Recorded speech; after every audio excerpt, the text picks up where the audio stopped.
When my son got married, I kept a $90 million trust fund, completely secret. My late wife left it to me, and I never breathed a word of it to anyone. It turned out to be the smartest decision I ever made in my entire 70 years of life. Because exactly 7 days after the wedding, his new wife showed up uninvited at my front door, with a slick corporate lawyer at her side. What she demanded, and what I eventually discovered, shattered my world. But they made one fatal mistake. They thought my gray hair meant I was defenseless. If you have ever had to stand up to someone who underestimated your worth, tell me where you are watching from in the comments below. Hit like and subscribe because you will not believe how this ends. My name is Harrison Caldwell.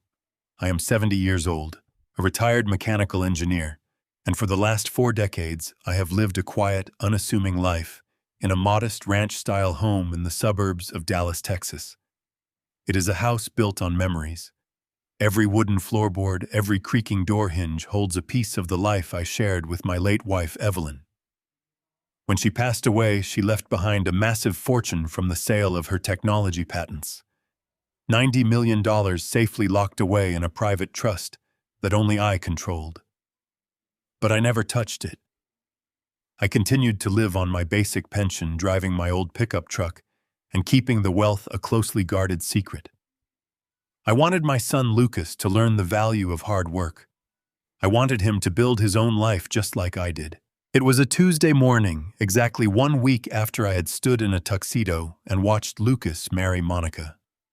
The air was already thick with the familiar Texas heat. I was in my living room peacefully repairing the gears of an antique grandfather clock.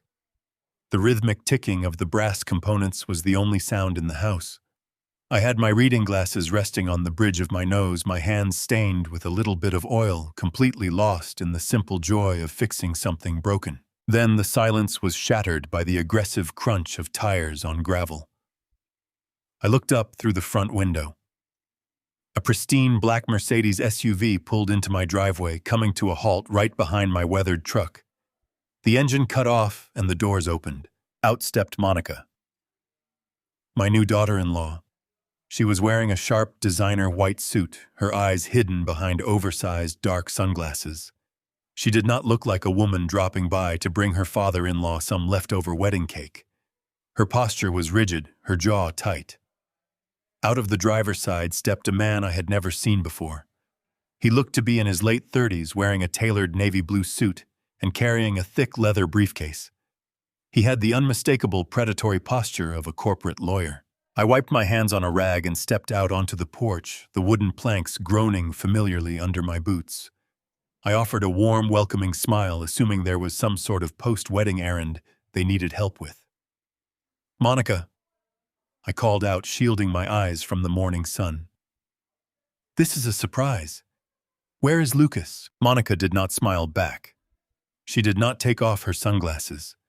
She walked up the stone pathway, stopping at the bottom of the porch steps, keeping a physical distance between us as if I were carrying a contagious disease. She did not say a single word of greeting. Instead, she gestured slightly with her hand, signaling the man beside her to take over. The man stepped onto my porch.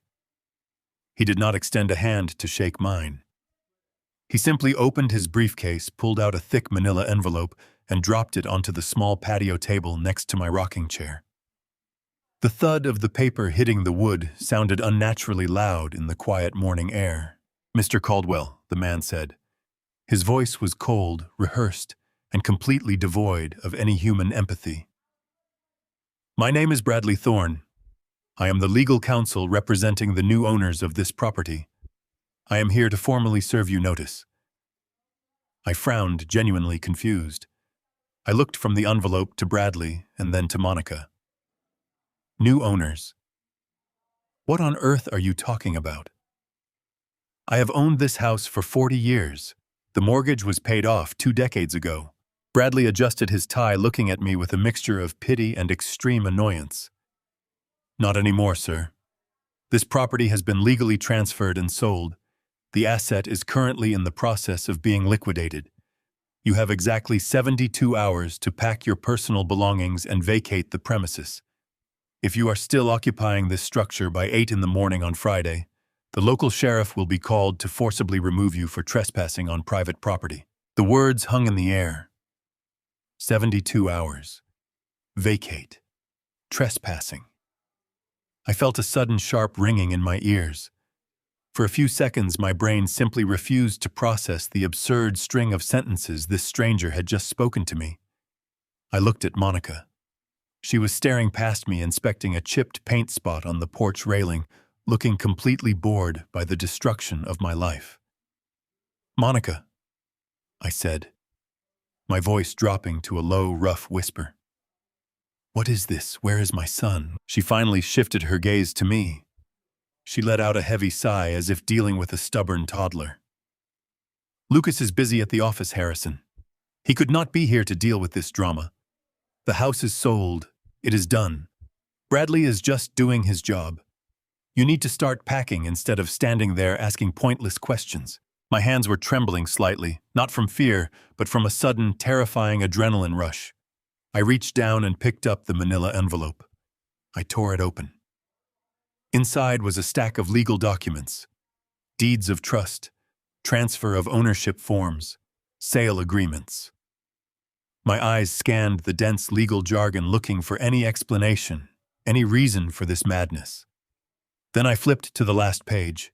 My breath caught in my throat. At the bottom of the page was a red county notary seal. Right next to it was a power of attorney declaration granting full legal authority to liquidate all real estate assets in my name. And right above the dotted line was my signature, Harrison Caldwell. It was a perfect match.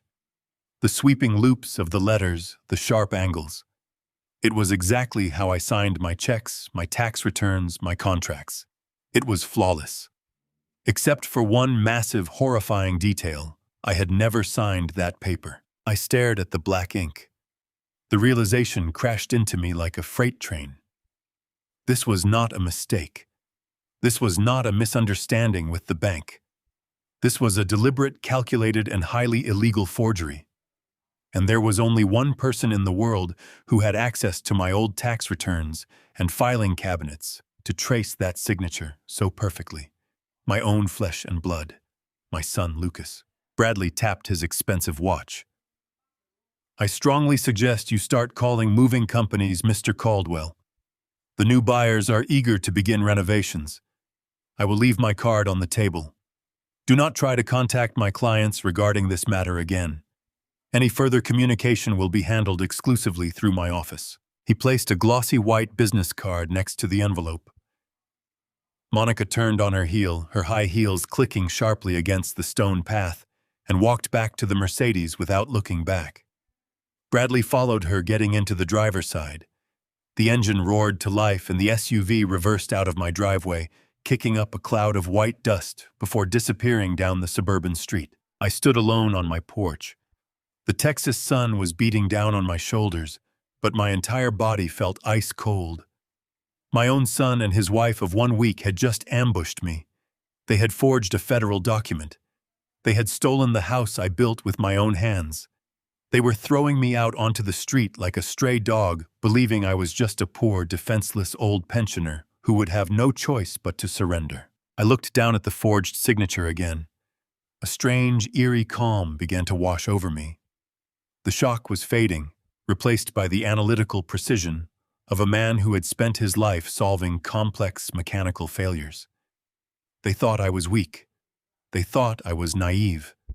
They had absolutely no idea about the $90 million monster they had just woken up. I folded the document, slipped it back into the envelope, and walked back inside the house. I had a phone call to make. I stepped through the front door and closed it quietly behind me. The heavy oak door shut with a solid, familiar click, sealing out the oppressive Texas heat and the lingering dust kicked up by Monica's departing Mercedes.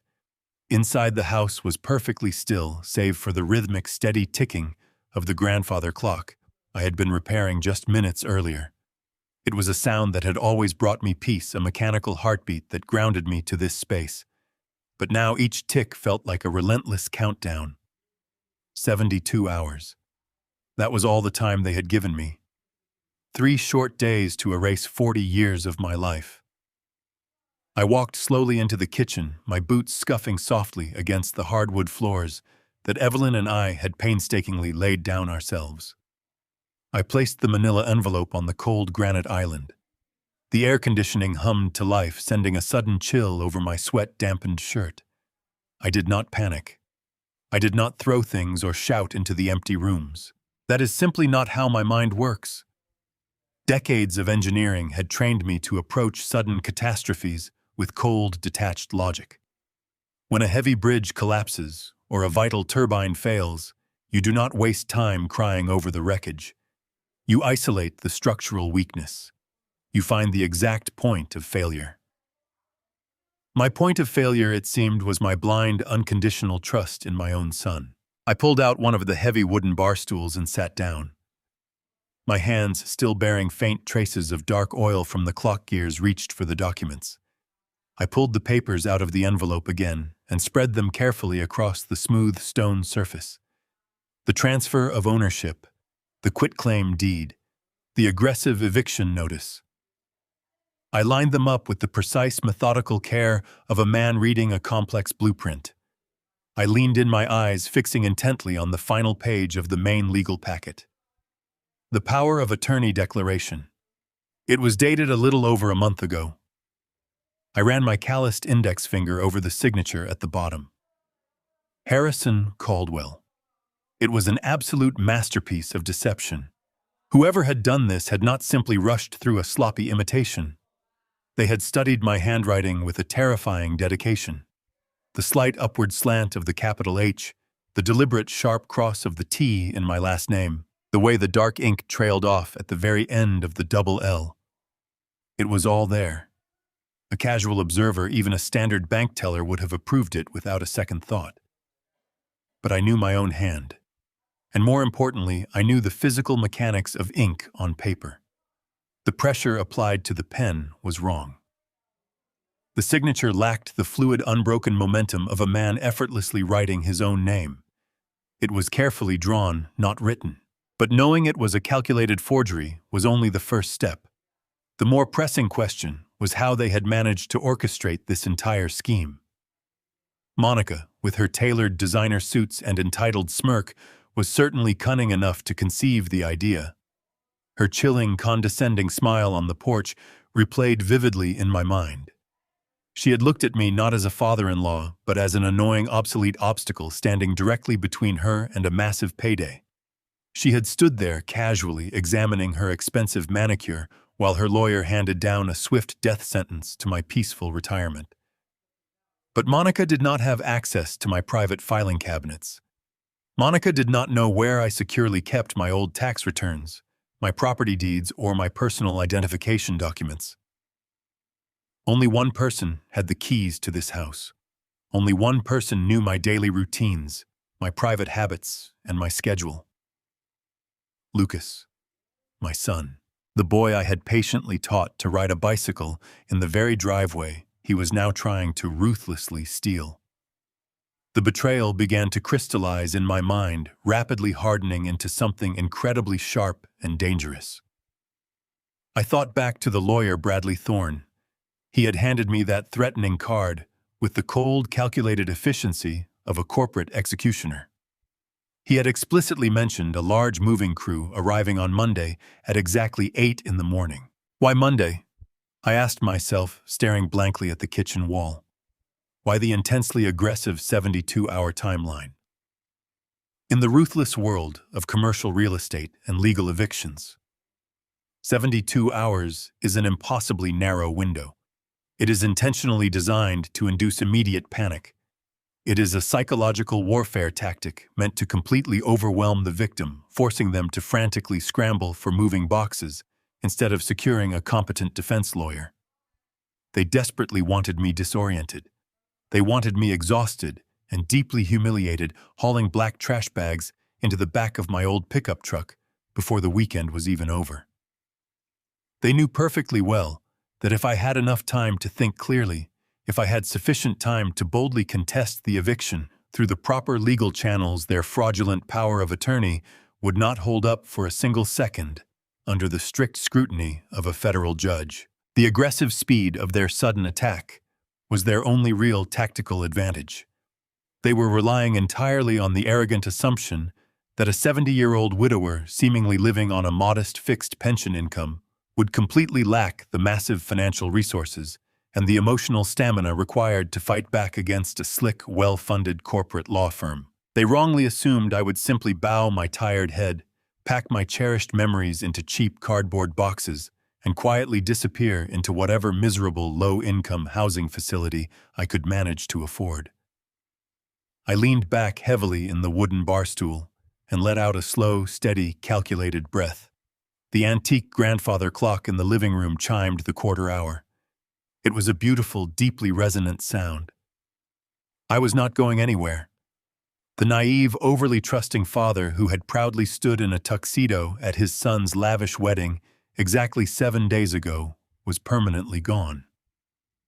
He had officially died on that front porch the precise moment Monica stubbornly refused to take off her dark sunglasses. In his place was a resolute man who secretly possessed a hidden $90 million fortune and the limitless patience required to systematically dismantle their entire criminal operation piece by piece. I carefully gathered the fraudulent legal documents and slid them neatly back into the thick manila envelope. I stood up from the kitchen island, feeling a strange, powerful, undeniable surge of energy coursing rapidly through my veins. The crucial first phase of my strategic response required absolute, unwavering emotional control. I needed to hear my son's voice.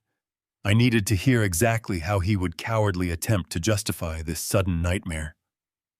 I walked deliberately over to the old landline phone securely mounted on the kitchen wall. I stared at the worn plastic buttons for a moment, steadying my racing heart. I picked up the heavy receiver, listened to the steady, hollow dial tone, took one final deep breath to completely mask my burning anger, and dialed Lucas's number. I picked up the phone and dialed his number. Dad, Lucas finally said. His tone was remarkably calm. There was no surprise in his voice. Absolutely no hesitation. He sounded exactly like a man waiting for a scripted cue. Lucas, I said, allowing my voice to tremble just enough to sound overwhelmed. What is happening? Monica was just here. She brought a lawyer. They handed me papers saying I have to leave my house in 3 days. Please tell me this is some kind of terrible misunderstanding. I waited for the crack in his facade. Instead, I heard a heavy theatrical sigh. Dad. Please calm down, Lucas said softly. I know this is a shock. I wanted to be there to tell you in person, but I was afraid of how you would react. I could not bear to see you upset. But we had to do this. We had no other choice. No other choice, I echoed, leaning heavily against the granite countertop to sell the illusion of a broken man, even though he could not see me. This is my home. You forged my signature, Lucas. You sold my house. Dad, stop it, he interrupted gently. Do not say things like that. Nobody forged anything. You signed those papers last month. You just do not remember doing it. The sheer audacity of the gaslighting was breathtaking. I do not remember, I asked, letting my voice crack perfectly. What are you talking about? It is not, Dad. Lucas replied, his tone shifting into the patronizing cadence one might use to address a frightened child. We have talked about this. The doctor warned Monica and me that your dementia is rapidly advancing. You are having severe memory lapses. You are becoming a danger to yourself. Dementia. I repeated, genuinely stunned by the depth of his fabrication. I have never been diagnosed with dementia in my life. I have not even seen Dr. Aris in over a year for anything other than a routine cholesterol check. Dad, you are in denial, Lucas continued smoothly. Do you not remember the gas stove incident last week? You left the burner on high. You nearly burned the entire house down. If Monica and I had not stopped by to check on you, you could have died. We cannot let you live alone anymore.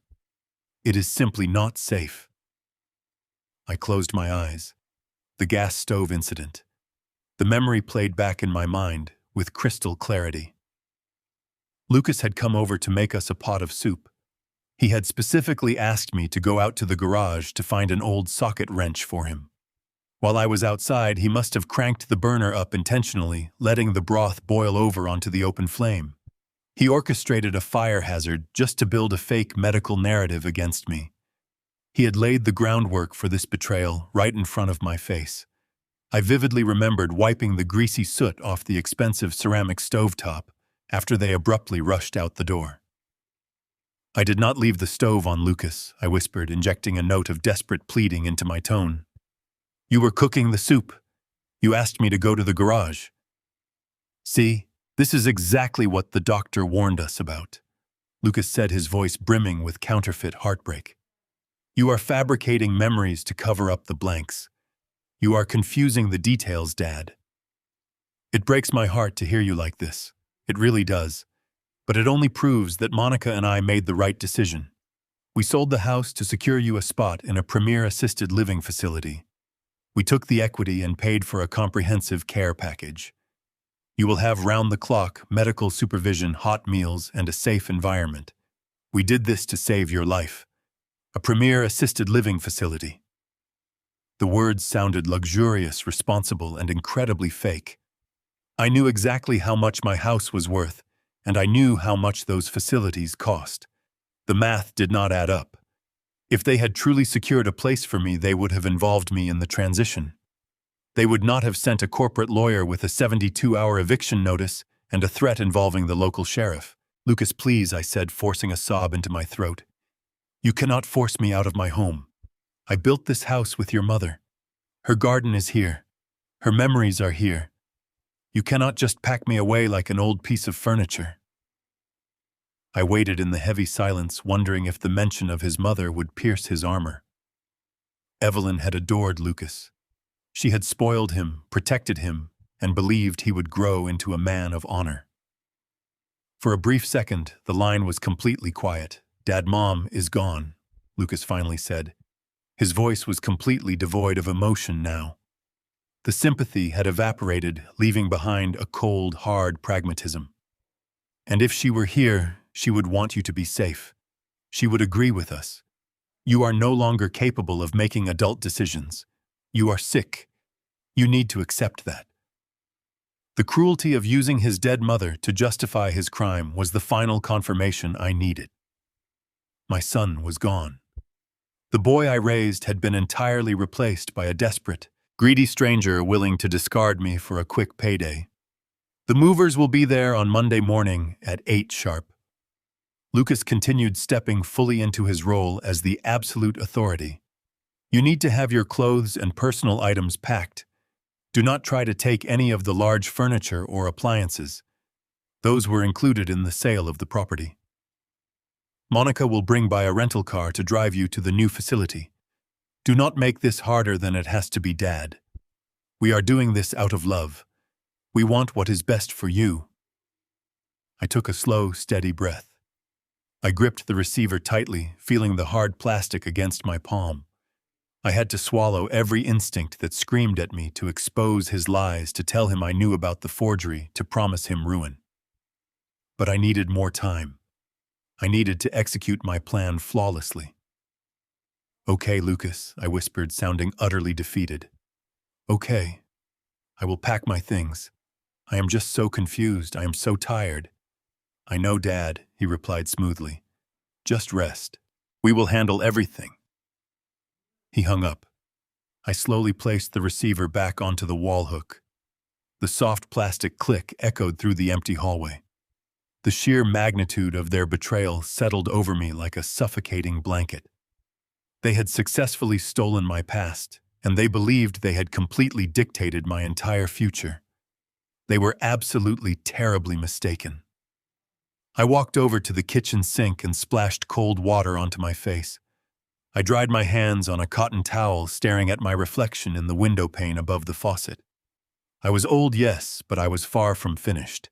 The real war had only just begun. I stood there by the kitchen sink, the cool water slowly dripping from my chin, physically grounding me in the immediate present moment. The sheer audacity of Lucas's words still echoed loudly in the otherwise quiet room.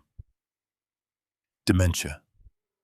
He had planted that terrible seed with such casual, calculated precision. I dried my face completely with a cotton towel, intentionally letting the rough fabric pull me back from the dangerous edge of blind rage. As a retired mechanical engineer, I had spent my entire professional career diagnosing massive, catastrophic structural failures. When a complex system completely breaks down, you do not simply stare at the surrounding wreckage and shout uselessly at the twisted metal. You carefully trace the microscopic fault lines all the way back to their very origin. You look for the tiny stress fractures that silently appeared long before the final devastating collapse.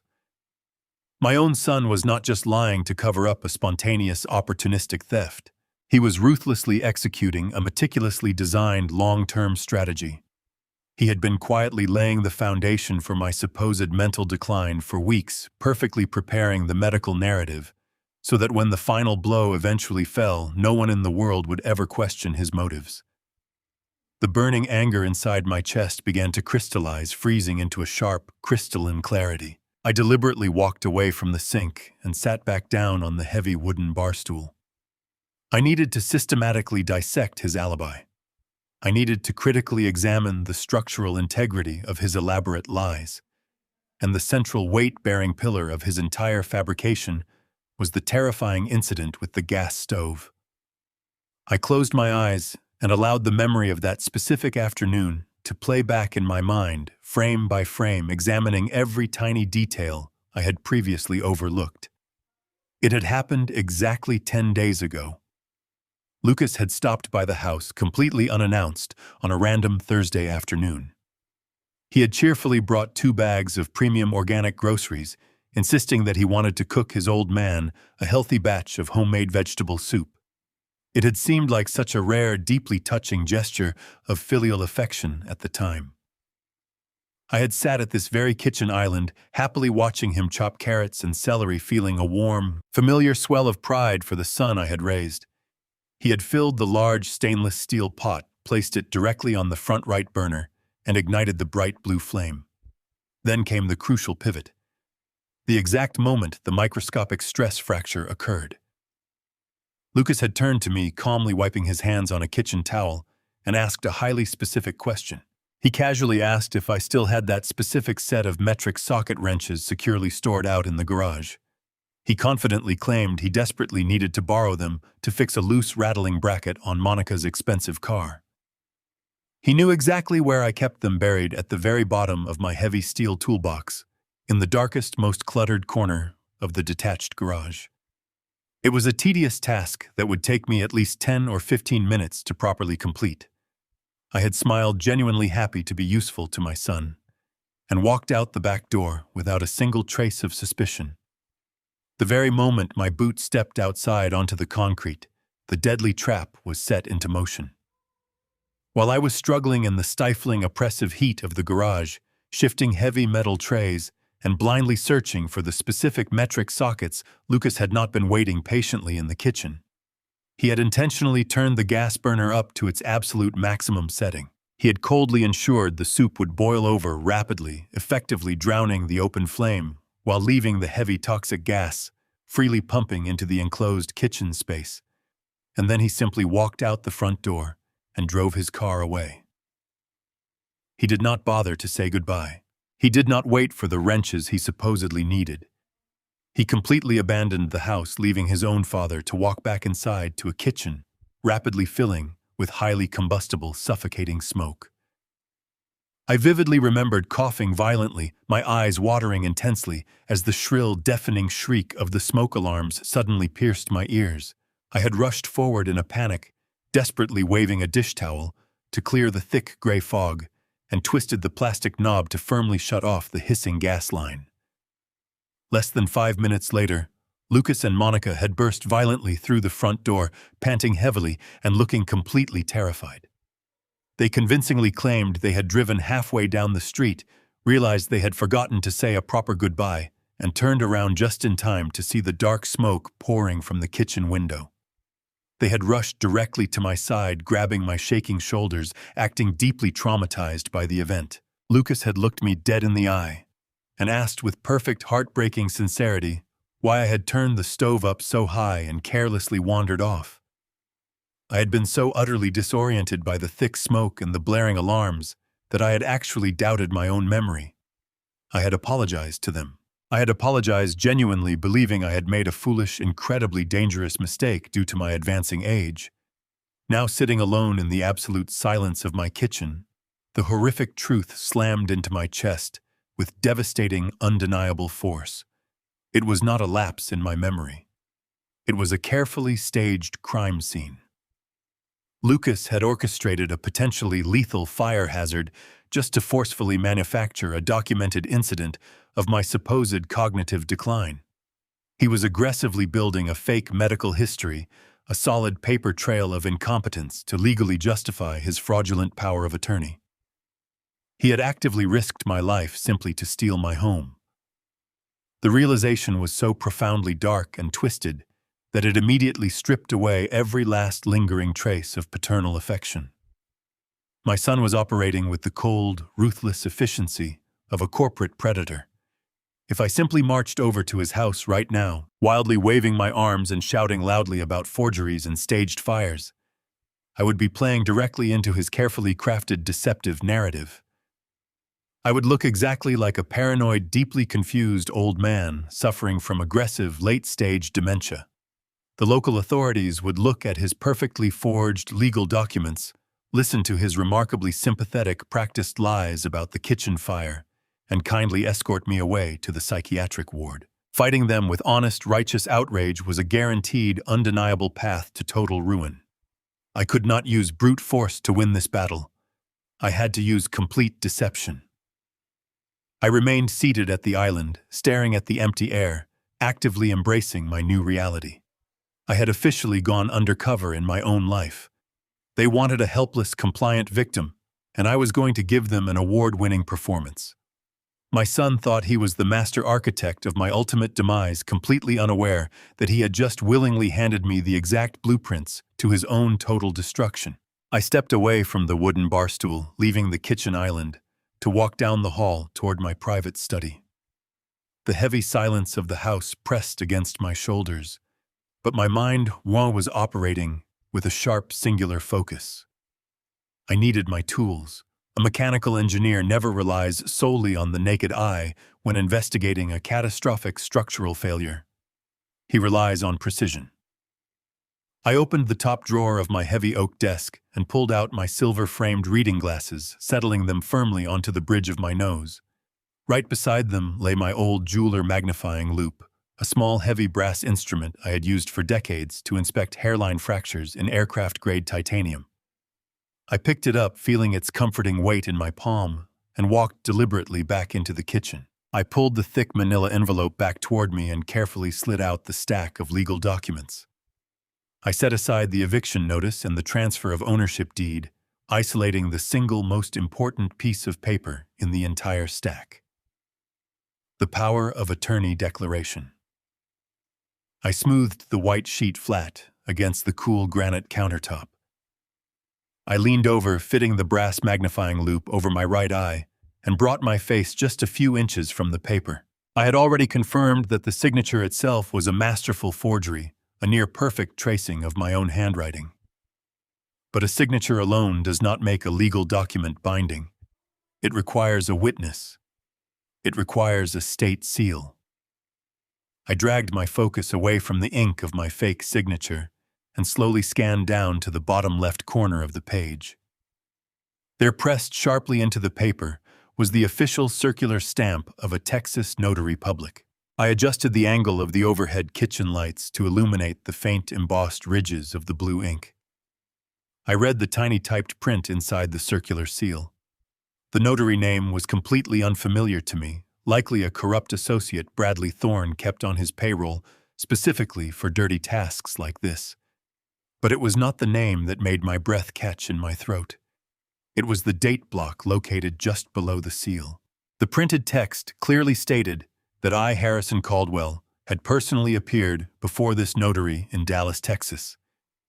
The date typed on the official line was August 14th. I stared at that specific date through the magnifying glass, letting the numbers burn themselves into my memory. August 14th. I slowly pulled the brass loop away from my eye and set it down onto the granite counter. A cold, hard smile tugged at the corners of my mouth. My son was incredibly intelligent, holding an advanced business degree and managing high-level corporate accounts. He had meticulously planned this entire fraudulent takeover, staging a kitchen fire to build a fake medical history and hiring a ruthless lawyer to execute the eviction. But in his arrogant rush to steal my home, he had made a fatal, sloppy administrative error. He had picked the wrong date on the calendar. I left the kitchen once again and walked back to my study. I bypassed the filing cabinets and walked directly over to the tall wooden bookshelf nestled in the corner of the room. I reached for a thick, weather-beaten leather journal sitting on the middle shelf. It was my personal fishing log. Since Evelyn passed away, I had made it a point to take one major, completely off-the-grid fishing trip every single year, documenting every catch, every weather pattern, and every location, with the meticulous detail of an engineer. I carried the heavy leather book back to the kitchen and dropped it onto the island right next to the forged legal document. I flipped through the thick parchment pages, the smell of old paper and dried sea salt rising into the air. I bypassed the entries from the spring and early summer, my fingers tracing the margins until I landed squarely on the middle of August. There it was, written in my own unmistakable handwriting, backed by detailed sketches and coordinate locations. On August 14th, I was not in Dallas, Texas. I was not anywhere near a lawyer office or a notary public. On the exact day this document claimed I had personally signed away the rights to my home, I was over 3,000 miles away. I was standing on the freezing wet deck of a commercial deep-sea fishing charter right off the rugged coast of Kodiak, Alaska. The memories flooded back with absolute clarity. The biting, icy wind whipping across the bow of the boat. The massive, churning gray waves crashing against the hull. I remembered the distinct smell of diesel fuel and fresh bait. I remembered wrestling with a 60-pound halibut for nearly 40 minutes. But most importantly, I remembered the isolation. We were out in open water completely beyond the reach of any cellular towers or communication networks. I had not sent an email, made a phone call, or received a single text message for 5 entire days. I looked from the open pages of my fishing log to the fraudulent legal document. The contrast was beautiful. My son had tried to build an inescapable trap, but he had accidentally given me an ironclad, indisputable alibi. I had receipts for the plane tickets. I had the official passenger manifest from the charter company. I had credit card charges for the fishing gear rented at the marina. And I had 15 other fishermen on that boat, including the seasoned captain and his crew, who could absolutely testify under oath that I was stranded in the middle of the Alaskan Ocean, on the very day I supposedly walked into a Dallas office to sign away my estate. The power of attorney was not just slightly questionable. It was undeniably criminally fraudulent. The legal foundation of their entire scheme was built on a provable lie. I closed the leather journal, my mind racing through the mathematical probabilities of what this meant. If you find one critical structural flaw in a seemingly sound building, you must automatically assume the entire foundation is compromised. Lucas had willfully committed a severe federal crime to steal this house. He had crossed a line that most people would never even approach. If he was willing to finally risk years in a federal penitentiary just to forge a property deed, what else had he touched? What other vital systems had he compromised while I was not looking? The chilling implications began to spread through my mind like a dark stain. The house was merely a physical asset that could be bought and sold. But my life was interconnected with dozens of other vulnerable points. If Lucas had successfully bypassed the legal safeguards to transfer a deed, he could easily bypass the security protocols on my standard finances. He knew my social security number. He knew my maiden name. He had all the answers to my security questions. I pushed the documents aside. The time for investigating the past was over. I needed to check my personal bank accounts immediately. I left the quiet solitude of my study and walked down the short hallway to the small spare room I used as a home office. It was a modest space filled with old drafting tables, rolled-up blueprints, and a sturdy, unremarkable desktop computer sitting in the corner. I sat down in my worn leather desk chair and pressed the power button on the computer tower. The machine hummed to life, the cooling fan whirring softly in the otherwise silent house. While I waited for the outdated operating system to load, I thought about the specific financial boundaries I had established with my son over the past decade. When Evelyn passed away and left me the Caldwell Trust, I made a conscious, deliberate decision to completely separate my daily life from that immense fortune. I wanted to remain the same man I had always been. I wanted to pay for my own groceries, mow my own lawn, and live within the reasonable means of a retired mechanical engineer. To maintain this careful illusion, I kept my original local bank account completely active. It was a standard public checking account holding exactly $40,000. It was the accumulated sum of my modest company pension and some conservative low-yield savings. This was the only financial account Lucas knew about. Whenever he visited, if he ever glanced at a bank statement sitting on the kitchen counter, he would see a comfortable but decidedly working-class balance. He believed that $40,000 along with the equity in this house constituted the absolute entirety of my earthly net worth.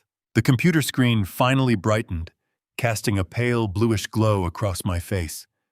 I opened the web browser and navigated to the familiar login page of my local Texas bank. My fingers moved mechanically across the keyboard, typing in my username and my long, complex password. I clicked the button to submit my credentials. The page loaded slowly, the small spinning circle on the screen feeling like a physical weight pressing down on my chest. I took a steadying breath, preparing myself for whatever new violation I was about to uncover. The dashboard materialized on the monitor. I looked directly at the bold black numbers displayed at the very top of the page under the heading of available balance, $0.00. I leaned closer to the monitor, the harsh light reflecting off my silver reading glasses. I blinked momentarily, thinking the bank website was experiencing some sort of technical glitch. I refreshed the page. The screen flickered, reloaded, and displayed the exact same devastating number, 0. My account had been completely drained.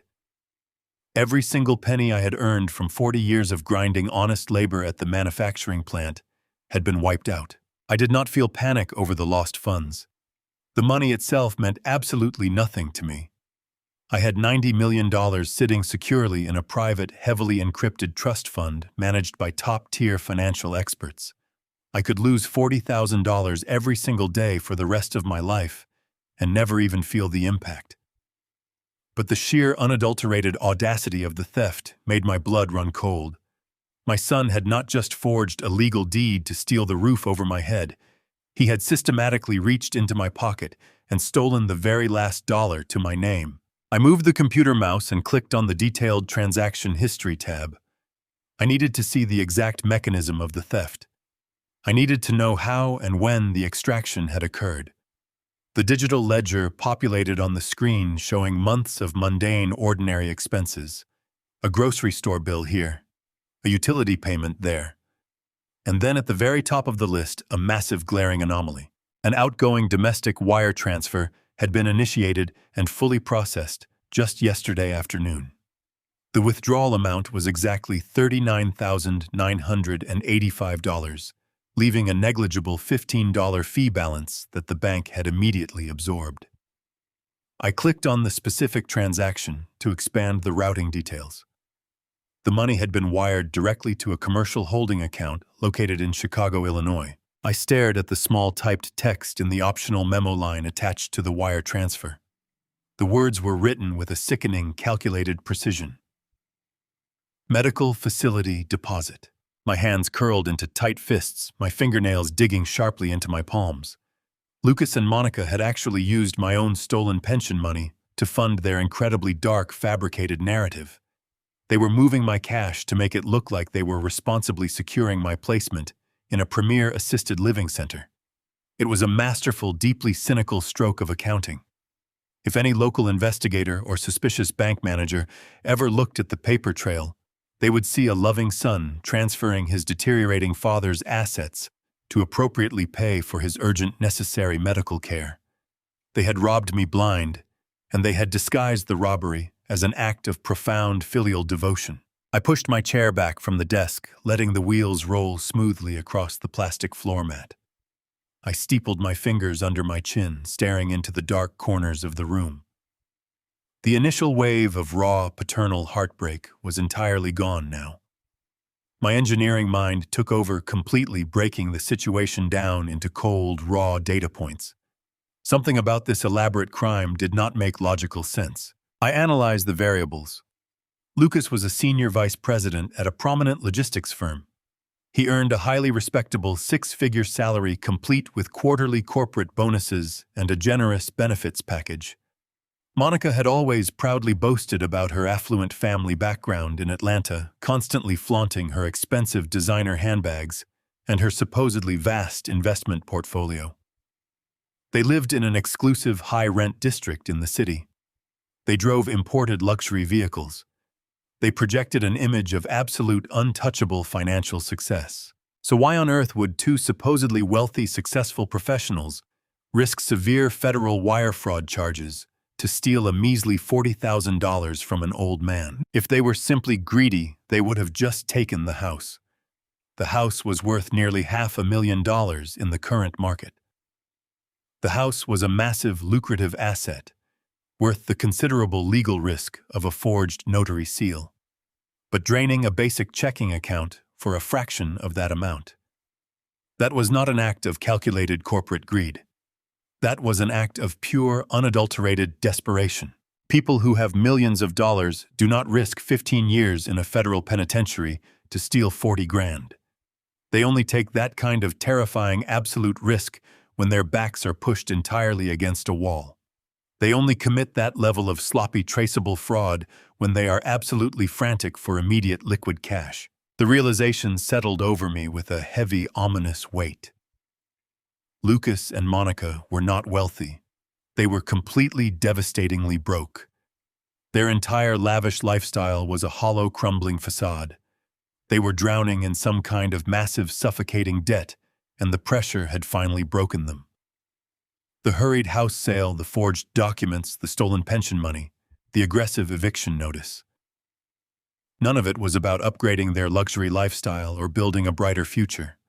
It was a desperate, panicked scramble to survive. They needed cash, and they needed it immediately, which meant they were terrified of something or someone. I needed to know exactly what kind of monster was chasing my son, because that was the very same monster I was going to use to destroy him. I pushed away from the computer desk and walked out of the small office, my steps purposeful and measured. I bypassed the kitchen entirely and headed down the hallway toward the master bedroom. The digital clock on the bedside table read 2 in the morning. It was the perfect hour for the kind of work I was about to initiate. I walked over to the heavy oak armoire that had belonged to my grandfather. With a firm grip, I gripped the bottom edge and pushed it to the right.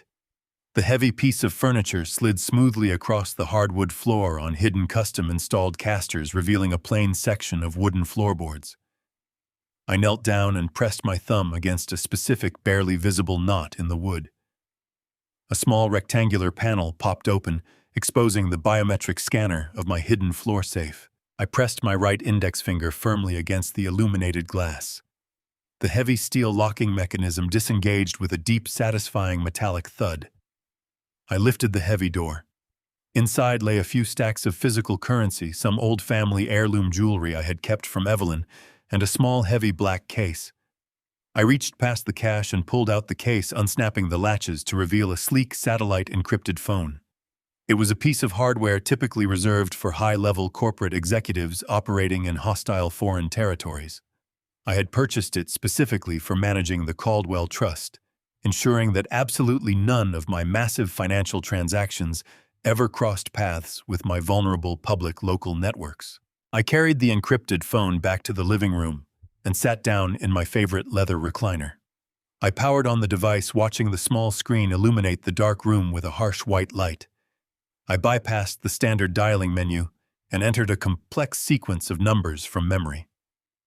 The line rang twice before a crisp, professional voice answered. "Mr. Caldwell," the voice said. It was Sylvia Vargas. Sylvia was the senior wealth manager of the Caldwell Trust, a brilliant, absolutely ruthless financial strategist who managed my $90 million portfolio with an iron fist. She was one of the very few people on this earth who knew the actual scale of my resources. "It is quite late in Texas," she continued. "I trust this is not a social call." "Sylvia," I replied, allowing my voice to drop to its natural authoritative register. The frail, confused old man who had spoken to Lucas just an hour ago was entirely gone. "I need you to initiate a total, scorched earth financial audit, and I need it done immediately." I heard the subtle shift in her breathing over the line. The pleasantries vanished instantly. "Give me the targets," she said. "Lucas Caldwell and Monica Caldwell." I instructed, feeling a cold, dark satisfaction as I officially targeted my own son. "I want you to deploy your elite forensic accounting team right now. I need them to dig into every single aspect of their financial lives. I want every credit card statement, every wire transfer, every mortgage document, and every tax return from the last 5 years. I need to know exactly who they owe money to, how much they owe, and what kind of collateral is on the line. They are absolutely desperate for cash, Sylvia. They just committed a massive federal wire fraud to steal $40,000 from my public pension account, and they used a forged power of attorney to illegally sell my primary residence." There was a moment of stunned silence on the other end of the encrypted connection. "Your son forged a property deed to steal your home?" Sylvia asked, her voice laced with professional outrage. "Harrison, that is a severe federal offense. I can have my legal team file an injunction by dawn to freeze the sale. I can have the local authorities at his front door before he even finishes his morning coffee." "No," I commanded sharply. "Do not touch the property sale. Do not alert the authorities. If you block the sale right now, they will simply panic and scatter, and I will never find out who is pulling their strings. I want them to believe they have won. I want them to feel completely, utterly secure in their success. Do not freeze any accounts, and do not trigger any automated banking alerts. This entire audit must be strictly covert. They cannot know anyone is looking into their books.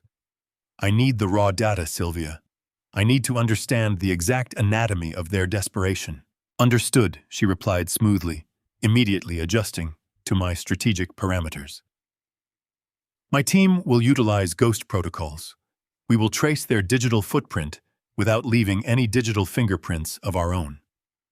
"What is our operational timeline?" "You have exactly 24 hours, I said, staring at the face of the grandfather clock across the room. They gave me a 72-hour eviction notice, which means they are operating on a brutally tight deadline. The moving trucks arrive on Monday morning. I need the complete financial dossier by tomorrow night. I need to know exactly what kind of monster is chasing them, because I fully intend to feed them directly to it. I will have the preliminary data package sent to your encrypted server by tomorrow evening," Sylvia confirmed.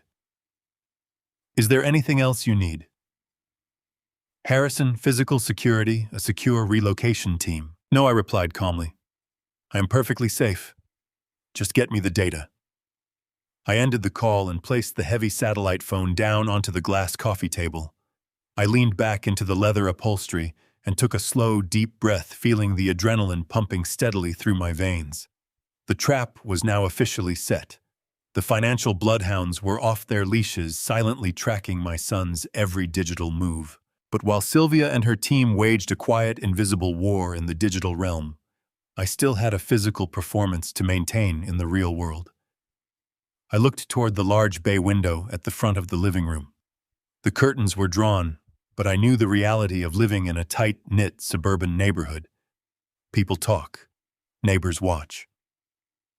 If Lucas had dispatched anyone to drive by and check on my progress, or if nosy neighbors were simply peeking through their blinds, I needed to look the part of a defeated, compliant victim.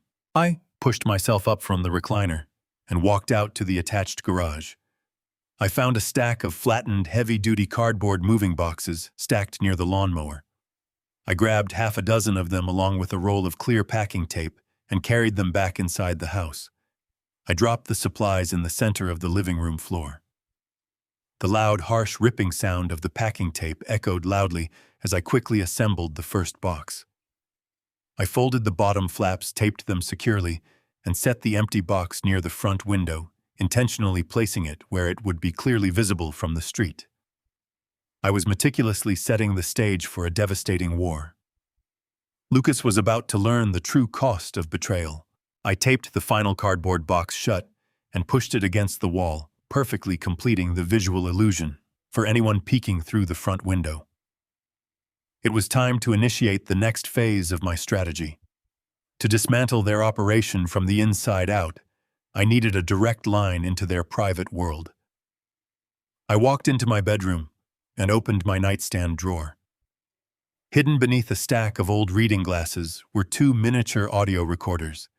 I had purchased them years ago to secretly dictate engineering notes while crawling through tight industrial spaces. They were incredibly small, highly sensitive, and capable of recording continuously for 96 hours. I slipped both devices into my left jacket pocket. Next, I went to the hall closet and pulled down a small, heavy wooden chest containing Evelyn's most cherished antique photo albums. I wiped the dust from the lid and carried it to the kitchen counter.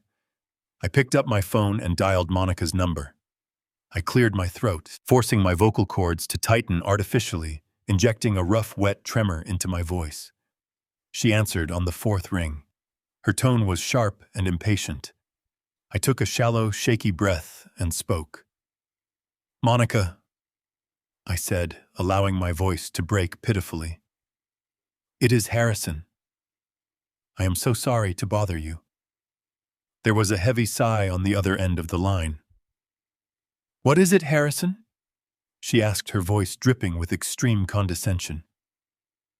"We are very busy handling your transition." "I know," I whispered, sounding thoroughly defeated. "I am packing my things just like Lucas asked. But I found Evelyn's old photo albums. The facility only allows me to bring 2 small suitcases. I cannot bear to throw her memories into the trash. Could I please bring the box over to your place just to keep them safe? I promise I will not stay long." I could almost hear the gears turning in her head. She wanted me out of her life, but denying a weeping old man his dead wife's photo albums was a bad look even for her.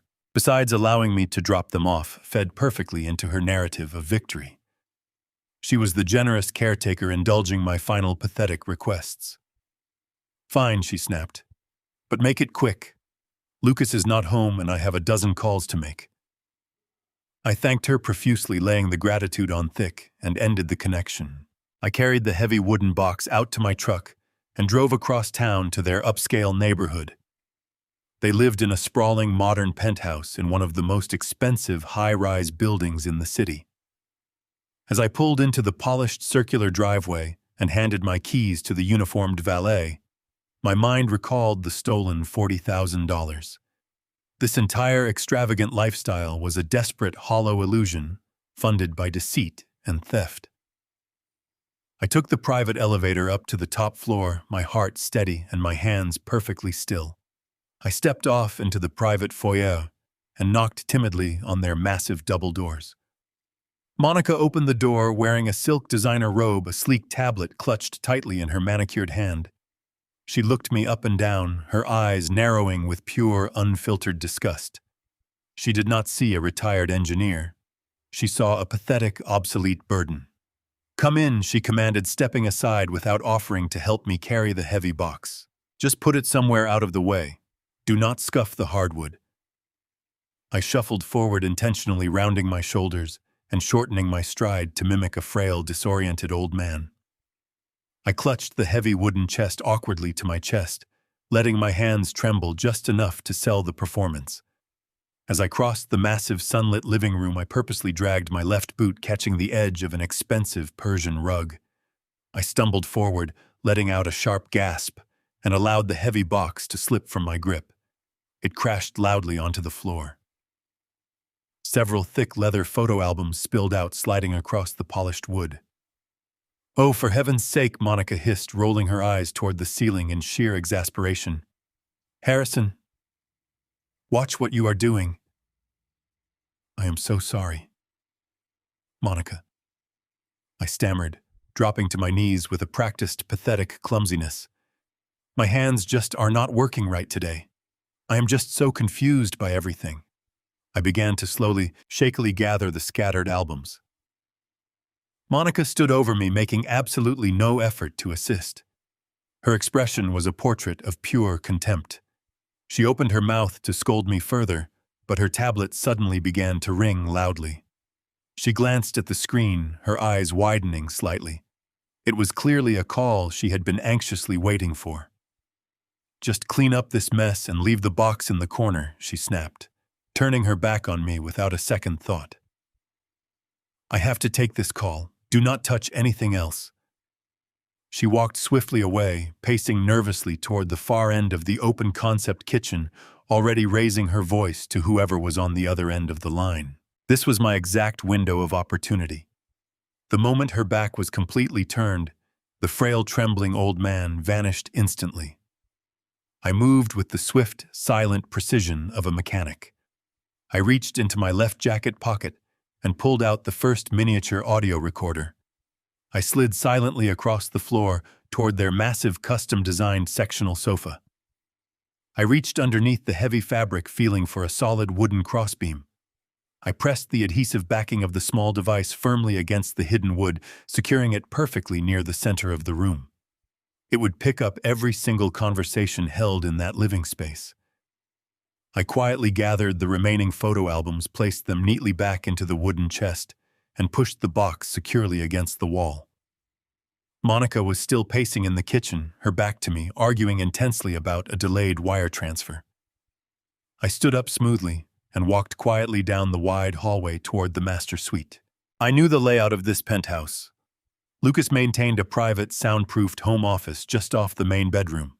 If they were discussing their massive debts or orchestrating further illegal activities, they would absolutely do it behind those closed doors.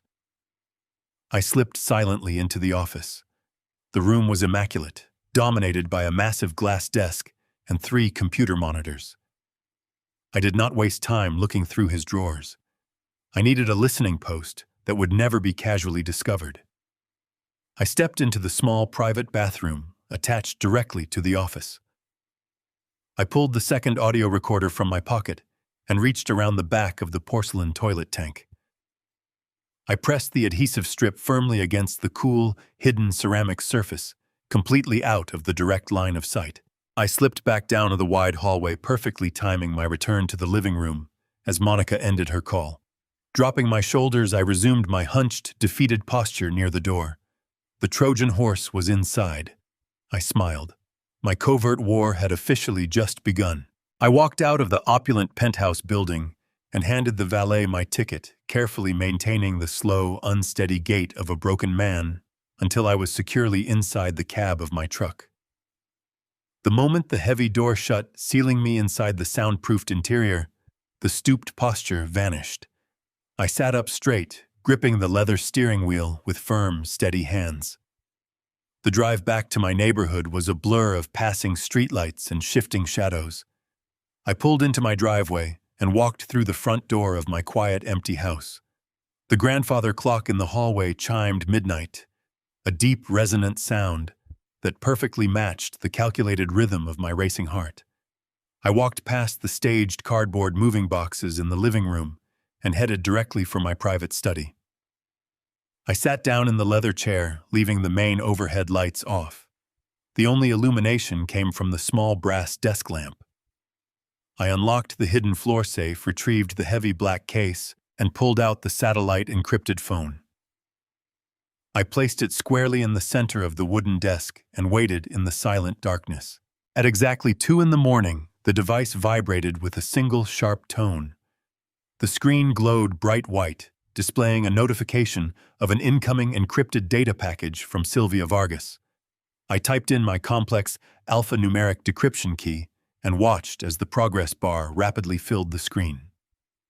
Sylvia and her elite forensic accounting team had ruthlessly executed my directive. They had operated with surgical precision, ripping away the glossy, sophisticated veneer of his entire life to expose the rotting foundation underneath.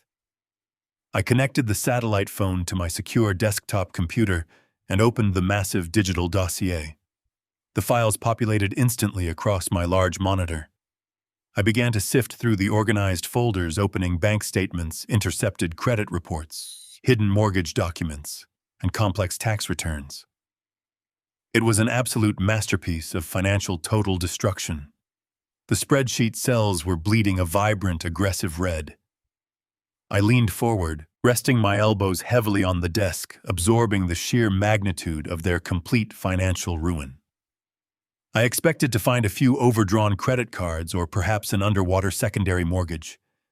What Sylvia had uncovered was a financial crater so incredibly massive, it defied basic logic. I opened a subfolder specifically dedicated to Monica Caldwell.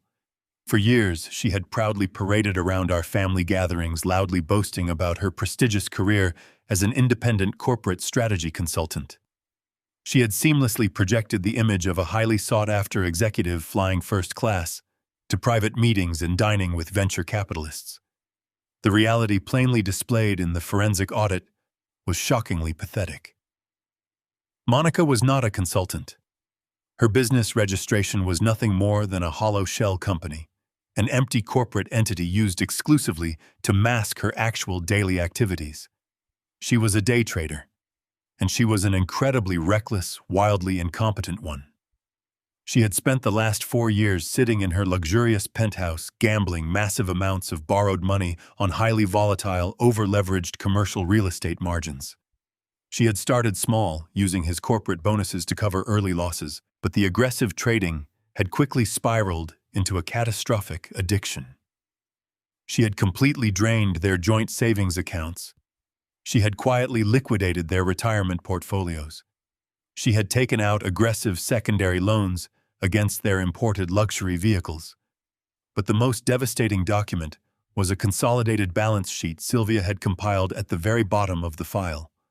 Her wildly speculative real estate plays had completely imploded during a recent market correction. She was currently holding a negative balance of exactly $2.5 million. $2.5 million. The number stared back at me from the glowing monitor, a testament to pure, unadulterated arrogance. The stolen $40,000 from my pension account was nothing but a desperate drop in a massive bottomless bucket. It was just enough liquid cash to pay a fraudulent corporate lawyer and temporarily silence a collections agent. But the true horror of their situation was not the staggering amount of the debt itself. It was the specific identity of their primary creditor. I clicked on a heavily encrypted file labeled Priority Threat Assessment. The team had meticulously traced the complex origin of the massive high-interest loans Monica had secured to cover her initial margin calls. She had not borrowed this money from a reputable national bank. Traditional financial institutions have strict regulatory limits and required collateral. Monica had completely bypassed the legal banking sector. She had foolishly taken a massive unsecured loan from a shadowy, highly dangerous private lending syndicate operating out of an industrial sector in Chicago. These were not men who sent polite printed collection notices through the mail. They were ruthless, unregulated underground operators who charged predatory astronomical interest rates and utilized extreme violent intimidation to ensure absolute compliance. I read through the intercepted communication logs Sylvia had managed to extract from his private email server. The messages from the Chicago syndicate were chillingly brief and completely devoid of standard corporate pleasantries. The final message, delivered just 4 days ago, was a strict, non-negotiable ultimatum. They had given Lucas and Monica exactly 10 days to produce the initial sum of $1 million. If they completely failed to meet this aggressive deadline, the syndicate explicitly promised severe, unavoidable physical consequences. They heavily implied that Lucas would lose far more than just his corporate job or his luxury penthouse. The terrifying reality of their situation suddenly clicked into place with perfect, terrifying clarity. The sudden, aggressive 72-hour eviction notice, the meticulously forged property deed, the stolen $40,000 from my pension fund. None of this was simply about pure greed. It was a panicked, frantic scramble for absolute survival. Lucas had realized he was 10 days away from having his legs broken by Chicago enforcers, and his immediate instinctual solution was to ruthlessly sacrifice his own father to the wolves. He intended to rapidly liquidate my house, steal the equity, and use my entire life savings to literally buy his own life back. I leaned back into the heavy leather chair, feeling a cold, dark wave of absolute power wash over my entire body. They were actively bleeding out, deeply terrified of a predator they could not control. They thought they were ruthlessly playing me, completely unaware that I was a man with a hidden $90 million fortune. I possessed the massive financial resources to either instantly solve their terrifying problem or systematically ensure their total, absolute destruction. I sat in the silent, dark study watching the glowing computer monitor, perfectly content to let the invisible, tightening noose slowly choke the remaining life out of their arrogant, hollow existence. The digital files illuminated the grim, undeniable truth of their hidden nightmare. Tomorrow I would carefully listen to the secret audio recordings from their apartment. I would patiently hear their panic echo through the hidden microphones. They had foolishly invited the ultimate architect of their complete ruin directly into their home, ensuring their inevitable downfall and entirely sealing their miserable fate. I awoke the next morning long before the sun crested the horizon. The grandfather clock in the hallway was just striking 5 when I poured my first cup of black coffee and carried it down the narrow hall to my private study. The house was completely silent, wrapped in the heavy stillness of early dawn, but my mind was already racing with the cold, calculated precision of an engineer approaching a critical stress test. I sat down at my desk and opened the heavy black case containing the receiver for the miniature audio recorders I had planted in their penthouse the day before. I plugged a pair of high-quality noise-canceling headphones into the audio jack.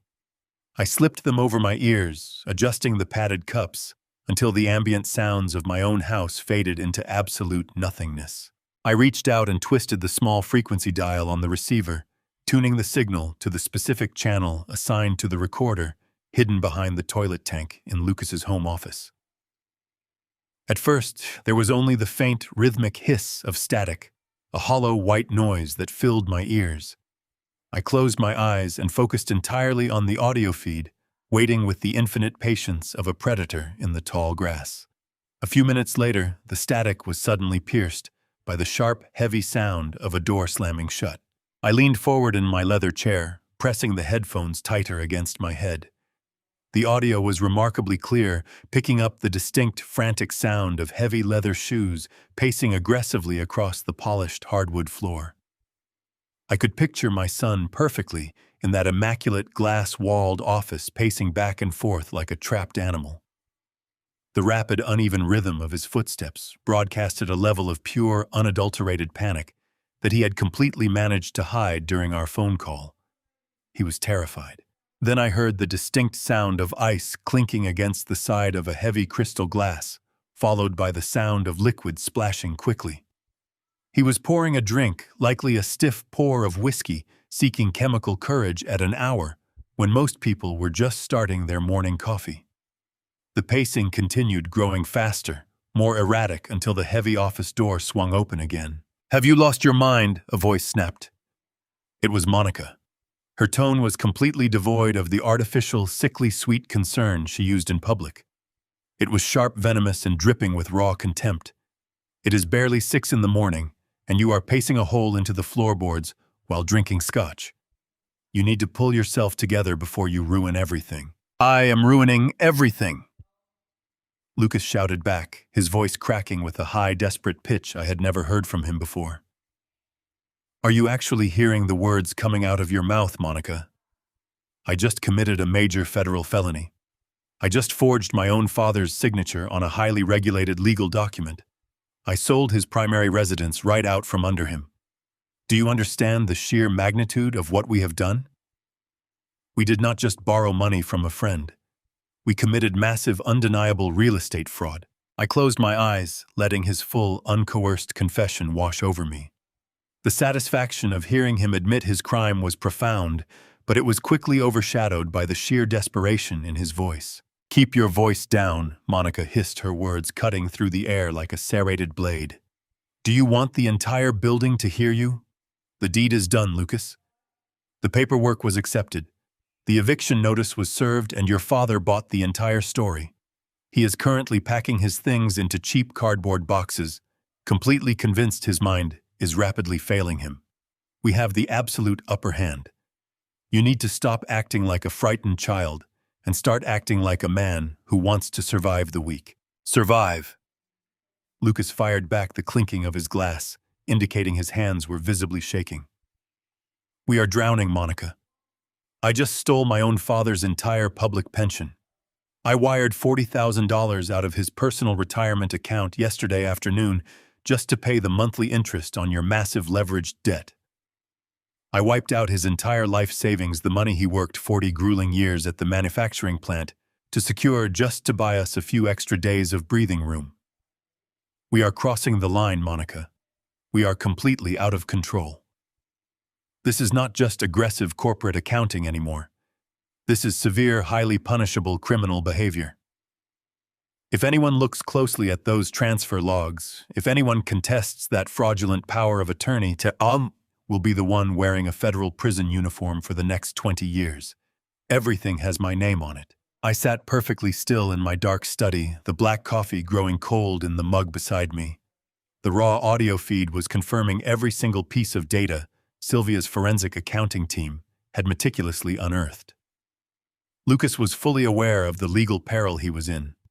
He knew the absolute horror of his actions. He was fully cognizant of the fact that he was actively destroying his own father's life to save his own skin. And yet the driving force behind his panic was not genuine moral remorse. It was not a sudden, painful realization of his failure as a son. It was simply the paralyzing, suffocating fear of getting caught. He was grieving his own potential loss of freedom, not the loss of his father's dignity. For a moment, the hidden microphone picked up only the sound of heavy, ragged breathing. I waited for Monica to offer some form of comfort, some empty reassurance to calm her spiraling husband. Instead, her response was so profoundly cold, so devoid of basic human empathy, that it chilled the blood in my veins. "You listened to me very carefully, Lucas," she said, her voice dropping to a low, dangerous whisper that commanded absolute attention. "You can stand there and cry about your father's miserable $40,000 pension all you want. You can feel guilty about a house he is too old to maintain anyway. But you seem to be conveniently forgetting exactly who we are dealing with." The pacing stopped entirely. The silence in the office was suddenly heavy and suffocating. "We are currently holding $2.5 million in debt," she continued, ruthlessly hammering the reality of their situation into his mind. "And we do not owe that money to a forgiving national bank. We do not owe it to a friendly venture capital firm that will simply restructure our repayment terms over a pleasant corporate lunch. We owe that money to a highly organized, completely unregulated private syndicate operating out of Chicago. Do you understand what that means? They do not care about your guilt. They do not care about your father. They care about their money." I heard the sound of her expensive heels clicking slowly against the floor as she stepped closer to him. "They gave us exactly 10 days, Lucas," she whispered, her words laced with pure, unfiltered terror. 10 days to produce a liquid payment of $1 million, or they explicitly promised to send men to this very apartment to physically dismantle us. They will not send collection letters. They will break our legs, Lucas. They will shatter our knees, and they will take absolutely everything we own. So you can either wipe your tears, finalize the sale of your father's house by Monday morning, and hand them their cash, or you can prepare for a visit from men who will not hesitate to put you in a wheelchair for the rest of your natural life." The audio feed went dead silent, save for the faint, steady sound of Lucas's terrified breathing. He was completely trapped, pinned between the threat of a long federal prison sentence and the immediate violent promise of a ruthless criminal syndicate. The entire conflict had instantaneously shifted. This was no longer a simple story of a greedy son stealing a suburban house from a naive, aging father. This was a desperate life-or-death struggle for survival in a dangerous, unforgiving, criminal underworld. I slowly reached up and removed the heavy headphones, placing them gently onto the wooden desk. I leaned back into my chair, letting the sheer magnitude of their predicament wash over me. My son had sold his soul to buy an illusion of wealth, and the devil had finally come to collect. They were absolutely terrified, scrambling frantically to beat a Monday deadline set by violent, dangerous men. They needed the equity from my home to literally buy their physical safety. A slow, dark smile spread across my face. They needed my house to survive. They needed my complete compliance to save their legs.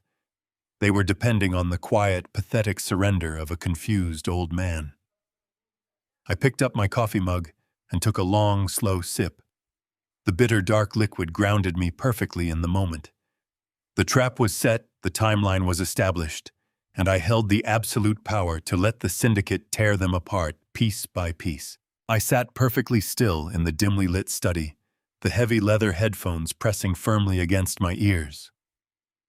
The initial shock of discovering their massive debt to the Chicago syndicate had temporarily numbed my senses, but the audio feed from their penthouse was far from over. I reached out and rested my hand against the cold ceramic surface of my coffee mug, needing a physical anchor to keep myself grounded in reality.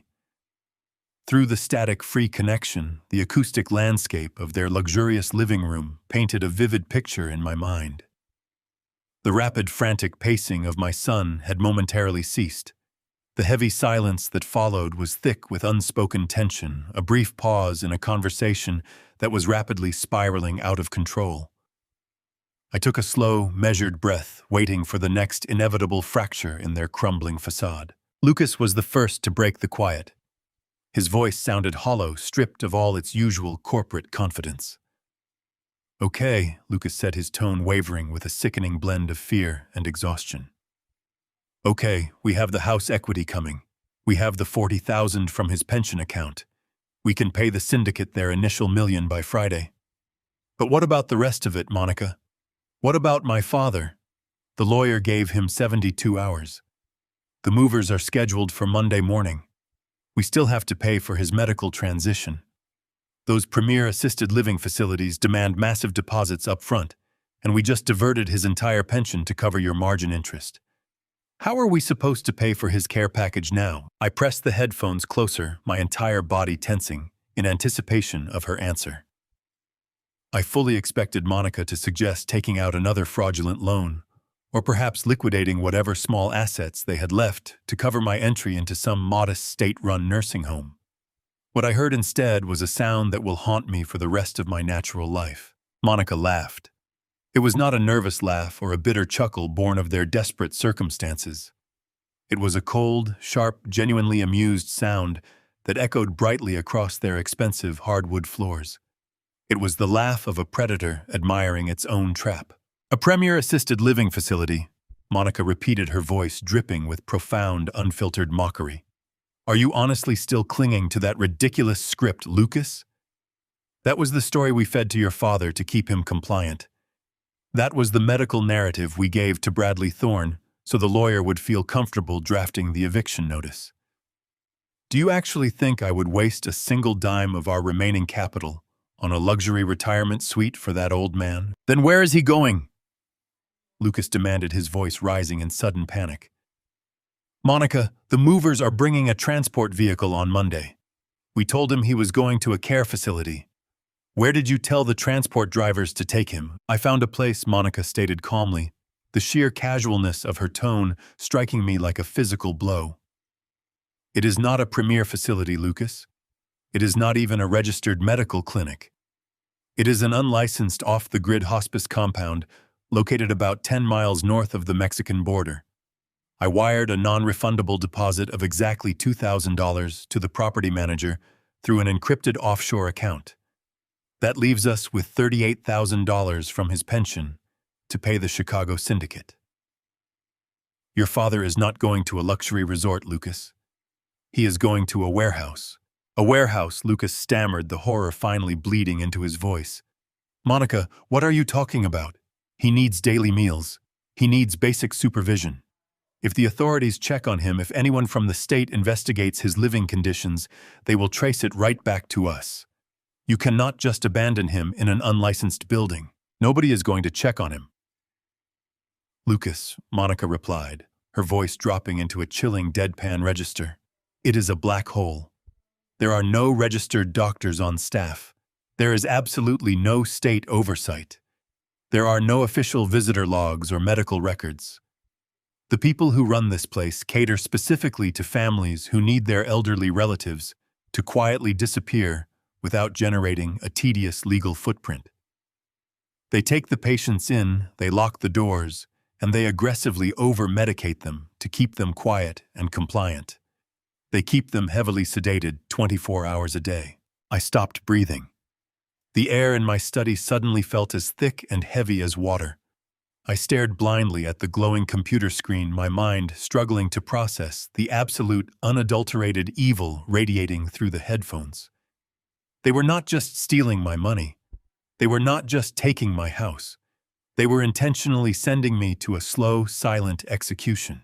At his age, Monica continued smoothly, entirely unfazed by the monstrous nature of her own words, with the sudden physical stress of the eviction and the heavy chemical sedation. His heart will give out in less than a month. Probably much sooner. It is a biological certainty. And when it happens, the facility will quietly dispose of the remains. There will be no formal autopsy. There will be no official police investigation. Nobody will ask any questions, Lucas. The problem will simply solve itself, and we will be completely free to liquidate the rest of his estate to pay off the Chicago lenders. The audio feed hissed softly in my ears. I waited for my son to scream. I waited for Lucas to violently reject this horrific conspiracy, to draw a final moral line, and tell his wife that he would absolutely not be an active accomplice to his own father's premeditated murder. A month, Lucas whispered. His voice was completely devoid of anger. There was no outrage. There was only a quiet, sickening resignation. Are you absolutely sure there is no paper trail? Are you sure the transport drivers will not talk? The drivers are private contractors, Monica assured him coldly. They are paid in untraceable cash to transport cargo, not to ask questions. Your father will get in the car on Monday morning, and that will be the very last time we ever have to deal with him. I reached up with trembling hands and pulled the headphones off my head, dropping them heavily onto the wooden desk. The mechanical ticking of the grandfather clock in the hallway seemed deafening now, a relentless countdown to a scheduled execution. The conflict had entirely shifted its shape. I was no longer a retired engineer fighting a fraudulent property deed. I was a man actively fighting for my very survival against two ruthless predators who viewed my death as a convenient financial transaction. They had removed every boundary of human decency. I stood up from my chair, my heart cold, and my resolve completely hardened into impenetrable steel. I looked closely at the black monitor, watching my own reflection stare back at me with cold eyes that no longer recognized the concept of mercy. The time for gathering quiet evidence was officially over. As my hand moved toward the heavy black receiver to sever the connection, a sharp, sudden crackle of static echoed from the padded headphones resting on the mahogany desk. I paused, my fingers hovering just inches above the smooth power dial.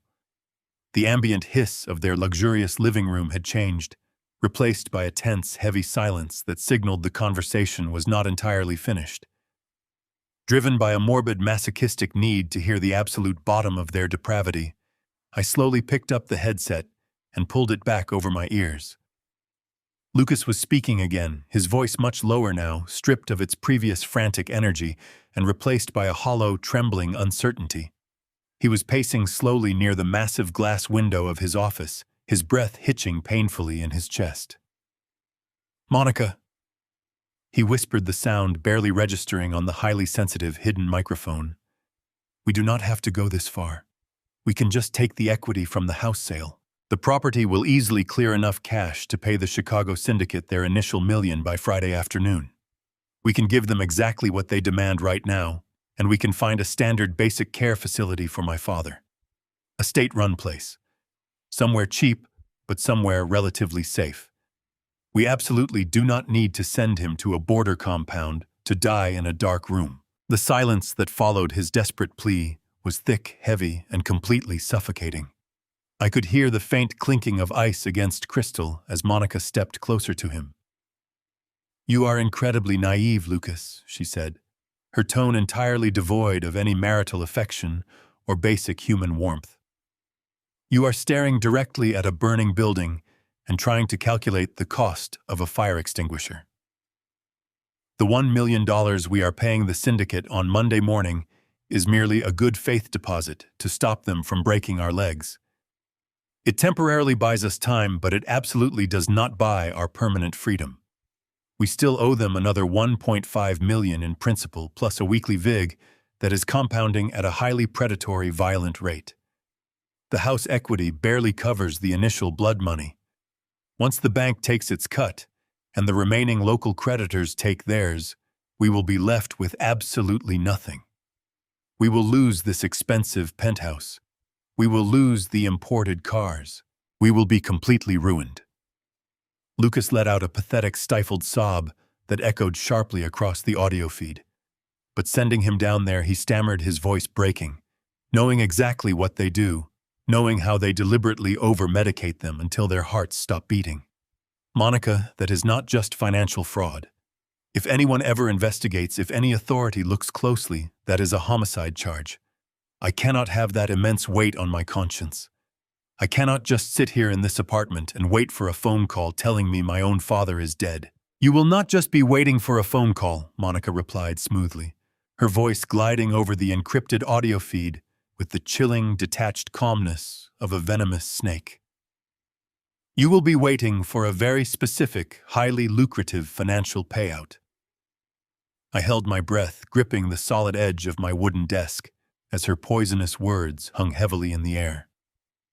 What are you talking about? Lucas asked, his voice shaking with fresh, terrible confusion.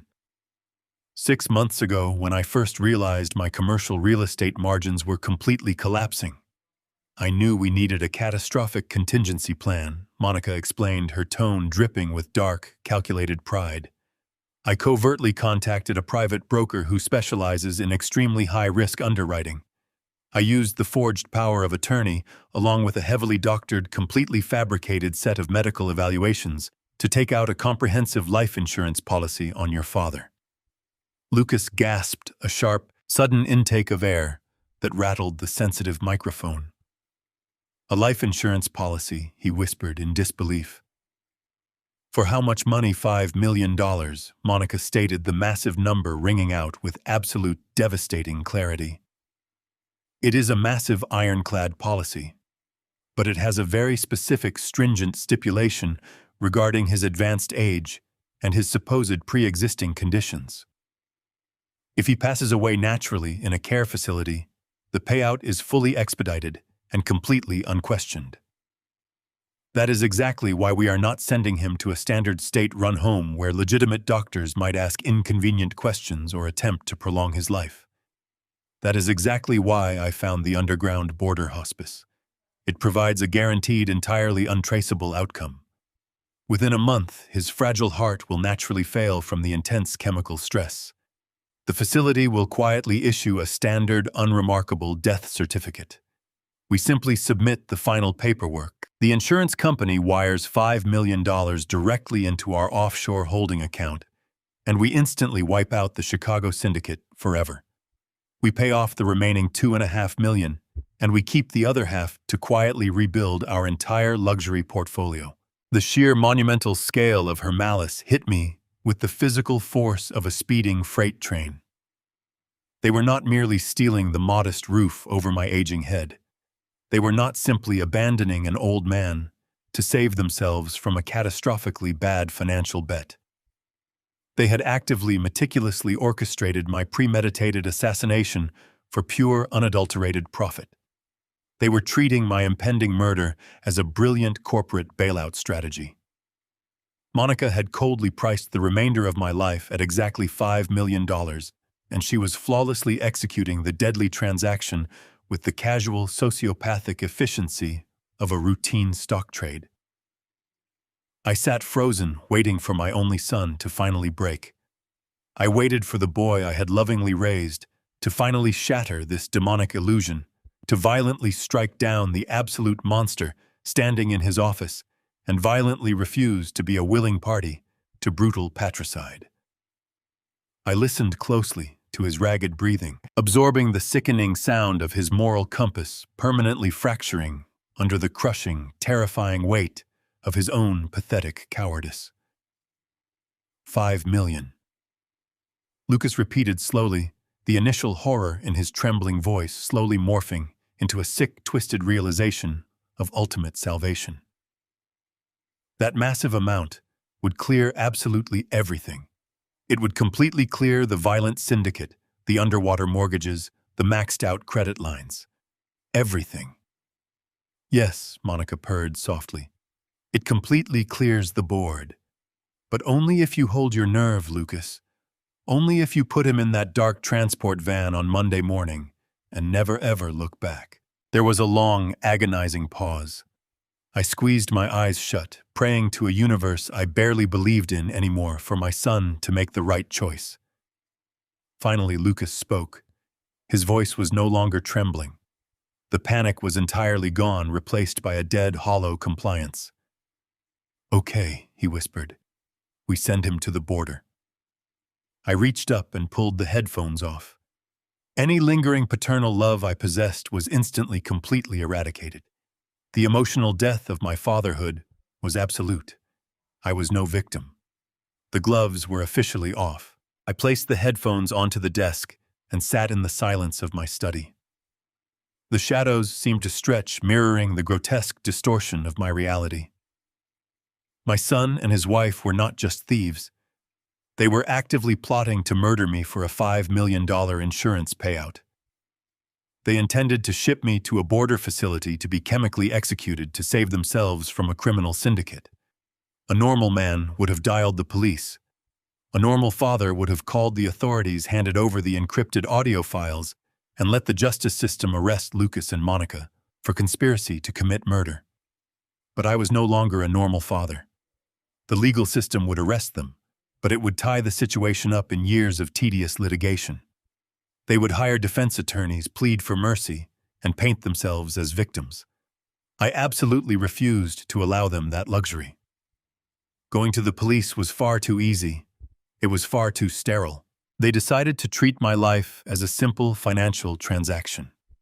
I decided I would return the exact same favor. I reached across the desk and picked up the satellite-encrypted phone. I powered the device on and dialed Sylvia Vargas. The line connected immediately, bypassing standard international routing protocols. Harrison Sylvia answered, her voice crisp despite the extreme hour. "I have my team analyzing the remainder of the commercial real estate data. The crater is actually expanding. The deeper we dig into Monica's margin accounts, the worse the leverage appears." "I do not care about the leverage anymore, Sylvia," I said, my voice resonating with a terrifying absolute calm. "The situation has fundamentally escalated. I just intercepted a private audio feed from their penthouse. They took out a $5 million life insurance policy on me using my forged signature. They plan to force me into an unlicensed medical facility near the southern border on Monday morning. They intend to have me sedated until my heart fails solely to collect the insurance money and pay the Chicago syndicate." There was a long, heavy silence on the encrypted line. When Sylvia finally spoke, the professional detachment was gone, replaced by a cold, sharp anger. "Harrison, we are contacting the Federal Bureau of Investigation immediately.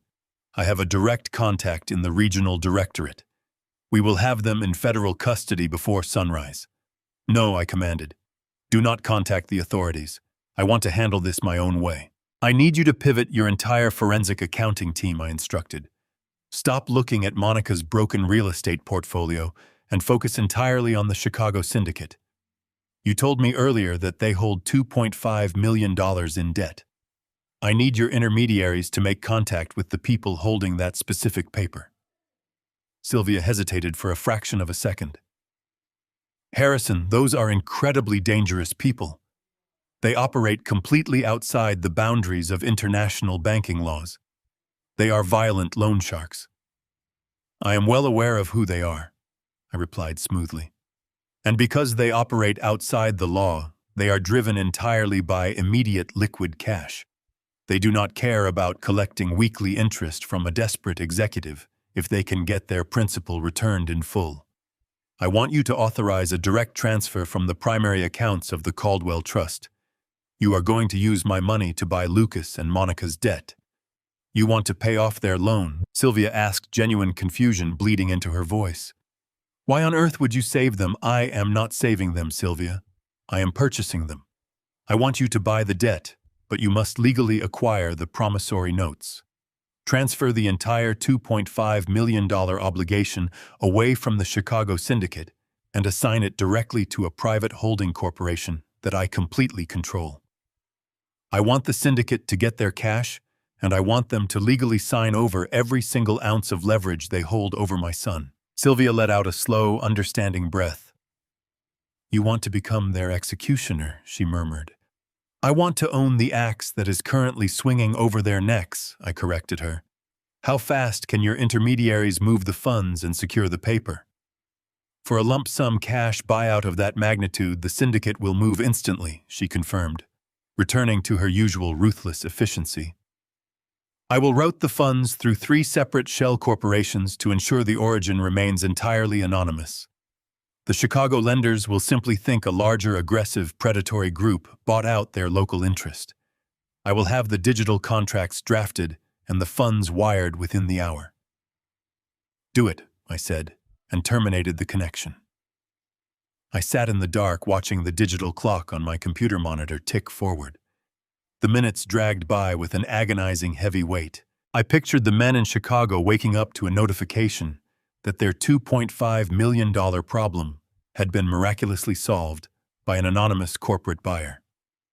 I pictured the digital signatures being applied the heavy burden of my son's desperate debt, shifting from an uncontrollable criminal enterprise directly into the palm of my hand. I poured myself another cup of coffee, the dark liquid matching the absolute blackness that had consumed my paternal heart. The sun began to rise outside my window. The neighborhood was waking up, completely unaware of the invisible power dynamics shifting behind my blinds. I did not feel tired. The adrenaline of the ultimate betrayal had completely rewired my nervous system. I remembered the sick, relieved tone in my son's voice when he agreed to my murder. He believed he was a master manipulator who had successfully navigated a terrifying crisis by discarding his aging father. 2 hours later, the satellite phone vibrated on my desk. I answered it immediately. It is done, Sylvia stated. Her voice held a dark satisfaction. The wire transfer was completely successful. The Chicago syndicate accepted the buyout without a single question. They have officially signed over the physical promissory notes and all associated digital leverage to our anonymous holding company. They are completely out of the picture. Lucas and Monica no longer owe any money to the criminal underworld. They owe exactly $2.5 million directly to you. They are required to produce the initial $1 million payment on Monday morning, or the holding company has the absolute legal right to initiate immediate catastrophic asset seizure. I thanked Sylvia and set the phone down. The transition was absolute. I was no longer the confused, vulnerable old man packing his belongings into cardboard boxes. I was no longer the victim of an aggressive, ungrateful child.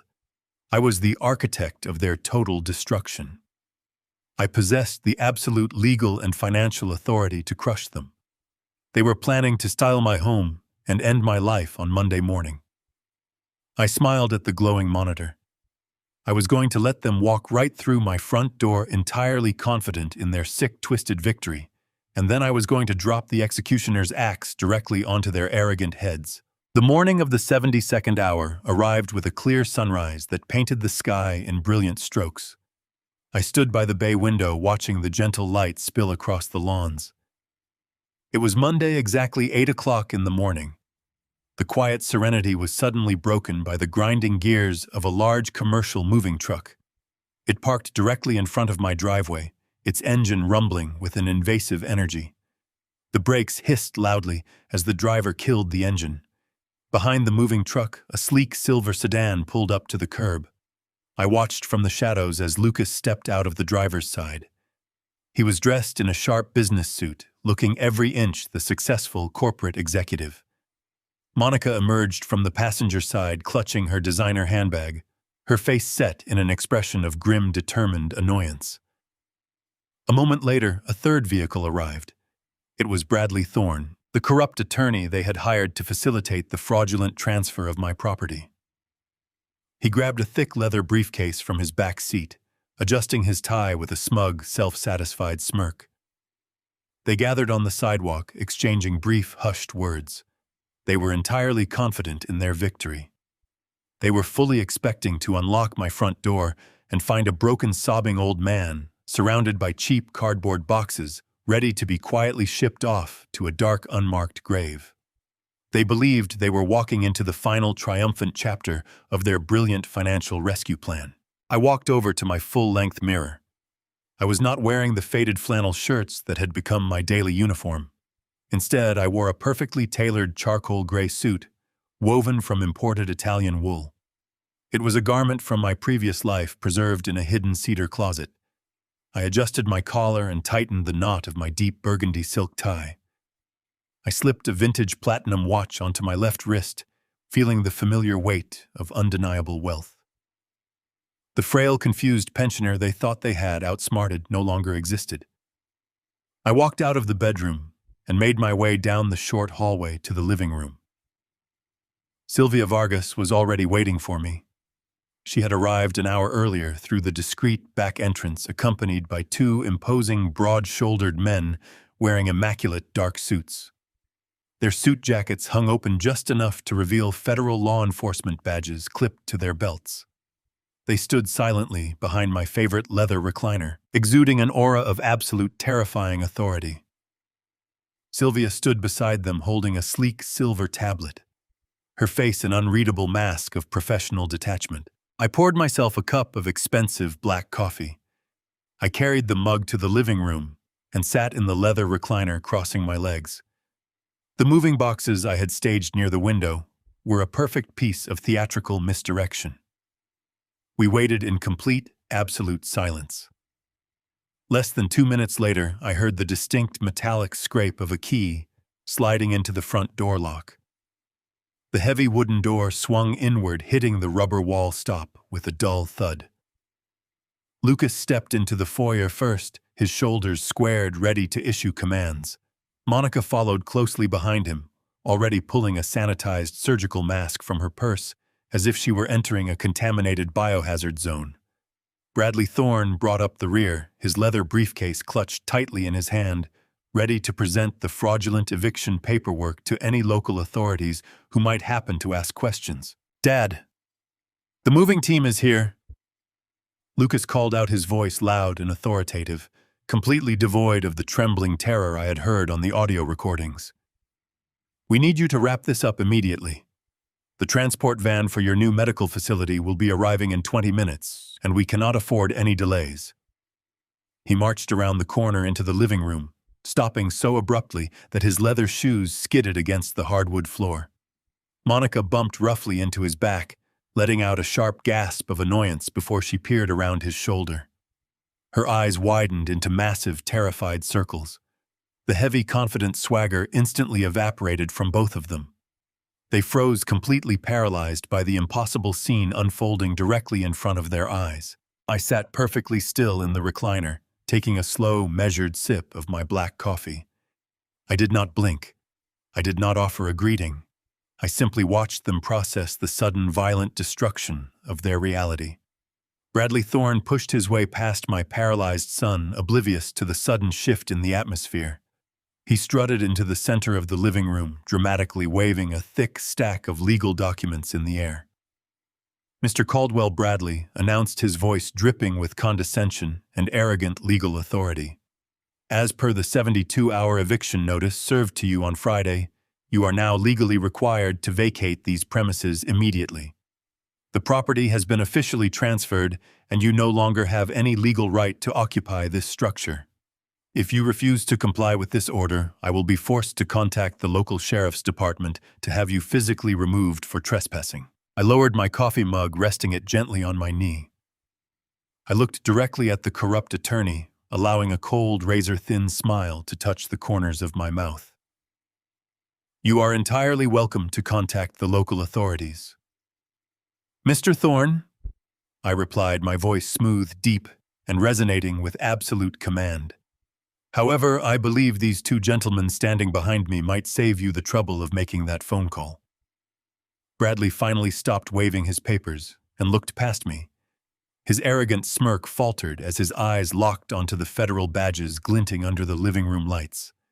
The aggressive color instantly drained from his face, leaving him looking pale and suddenly very small. Lucas and Monica remained glued to the floorboards near the foyer archway. Lucas was staring at my custom-tailored suit, his jaw hanging slightly open as his brain desperately tried to reconcile the image of the helpless old man he thought he knew with the powerful, unyielding executive sitting in front of him. Monica was staring at Sylvia, recognizing the distinct, terrifying aura of top-tier corporate power. Lucas, I said, shifting my gaze away from the trembling lawyer and focusing entirely on my son. You look surprised. Did you truly believe I would spend my final days sitting quietly in a dark, unlicensed warehouse near the Mexican border?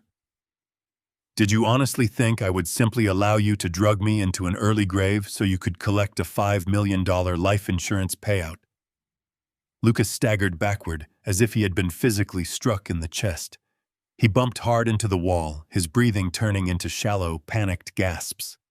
He knew instantly that I possessed the secret audio recordings. He knew his ultimate deadly betrayal was completely exposed. Monica began to violently shake her designer handbag, slipping from her grasp and hitting the floor.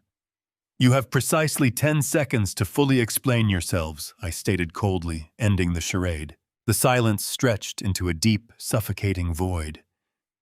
Lucas opened his mouth to speak, but the words died in his throat, completely paralyzed by the sheer terrifying magnitude of his catastrophic miscalculation. Monica took a hesitant step backward, pressing herself flat against the drywall, as if she could miraculously merge with the architecture and disappear completely from sight. But my immediate focus was not on my treacherous son. My cold, calculating eyes locked onto the third member of their raiding party.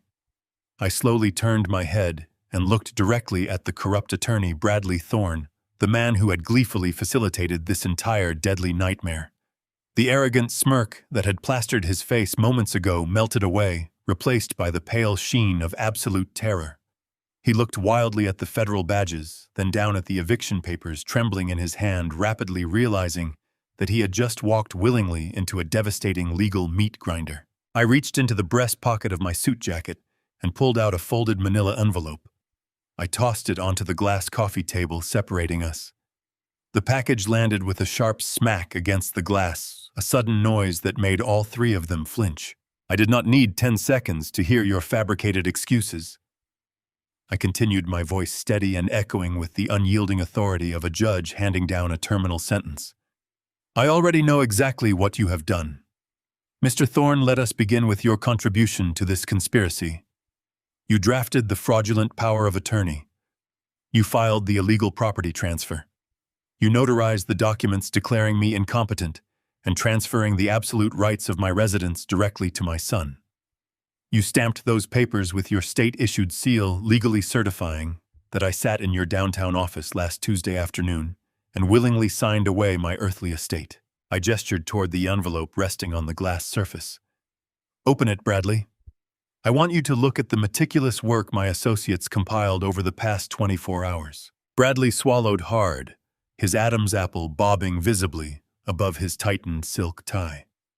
He took a shaking step forward and reached his trembling hand down for the envelope. His sweating fingers fumbled with the metal clasp before he pulled out the contents. He stared blindly at the scattered high-resolution photographs and the meticulously organized stacks of printed digital data. Those are certified flight manifests, GPS, tracking coordinates, and date-stamped photographs from a private fishing charter located in Juneau, Alaska.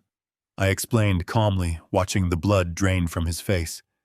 Specifically, they are the undeniable records of the official notary public, whose personal signature and state seal you conveniently borrowed for your fraudulent eviction notice.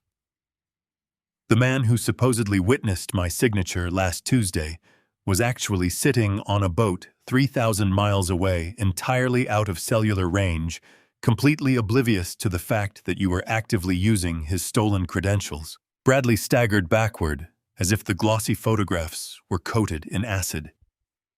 The thick papers slipped from his grip, violently scattering across the expensive living room carpet. "You see, Bradley, you made a catastrophic tactical error," I said, leaning forward in my leather chair, letting my gaze bore directly into his panicked eyes. "You assumed you were dealing with a frightened pensioner who completely lacked the financial resources to legally verify your fraudulent paperwork. You assumed you could fast-track an illegal property seizure because nobody would bother to check the bureaucratic details of a standard elder care transition. But forging a notary seal to seamlessly facilitate the illegal seizure of a physical asset is not just a minor ethical violation. It is a highly punishable federal crime.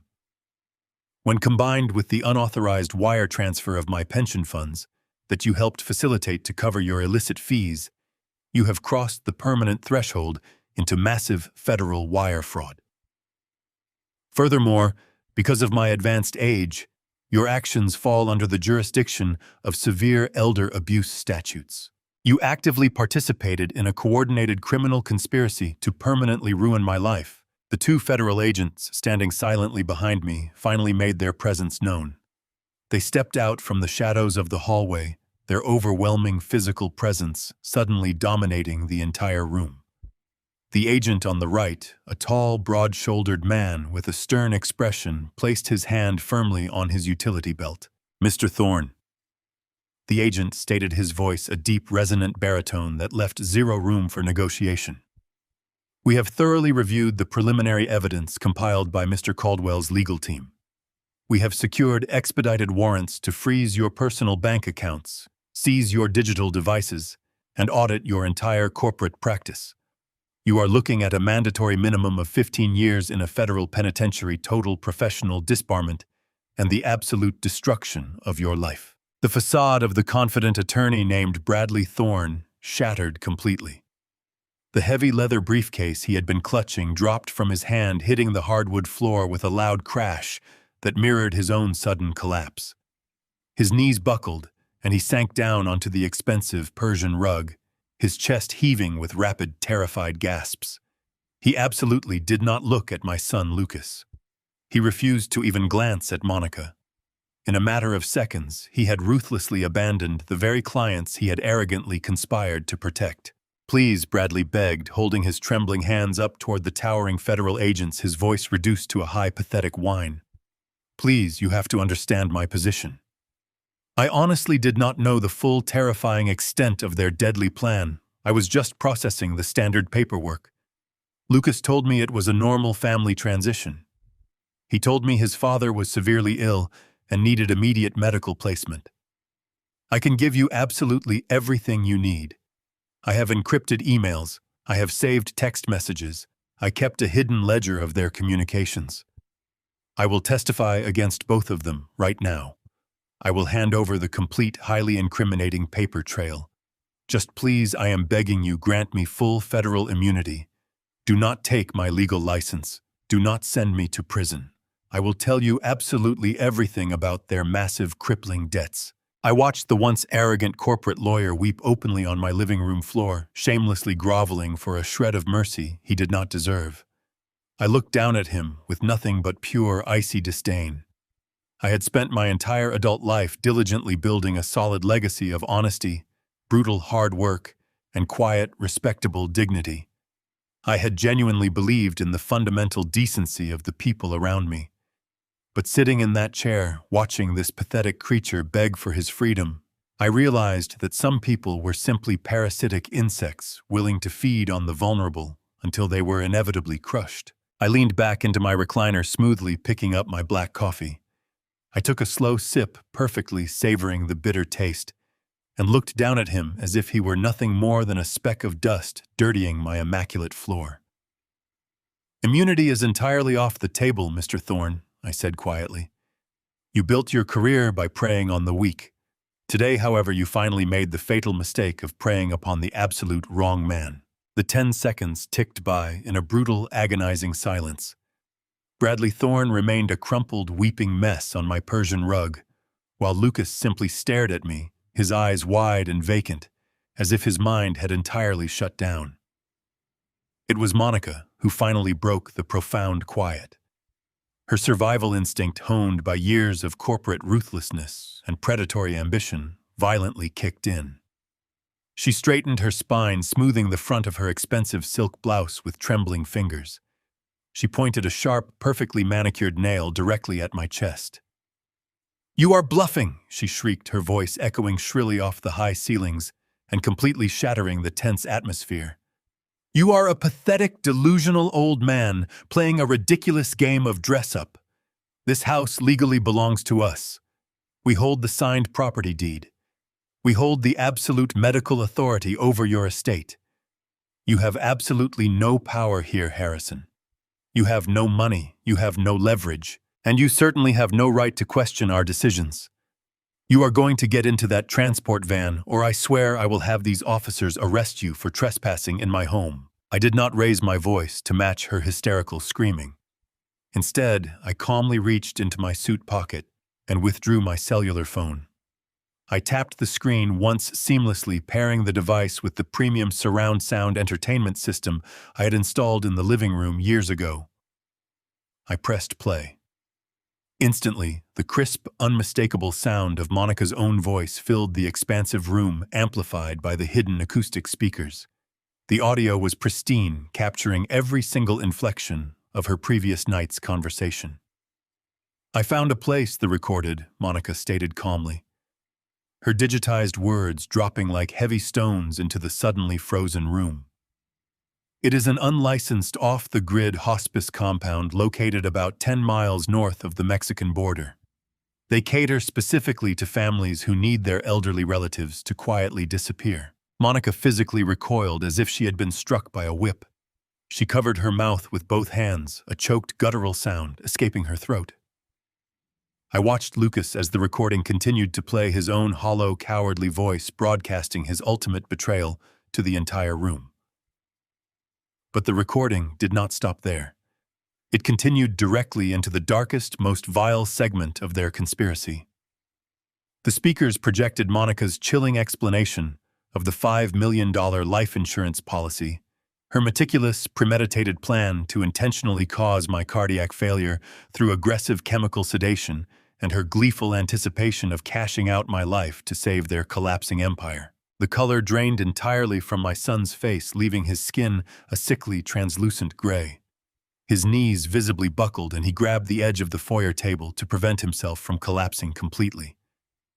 The horrific reality of his actions, stripped of all internal justifications and played back in high-definition audio, finally crushed whatever remained of his human soul.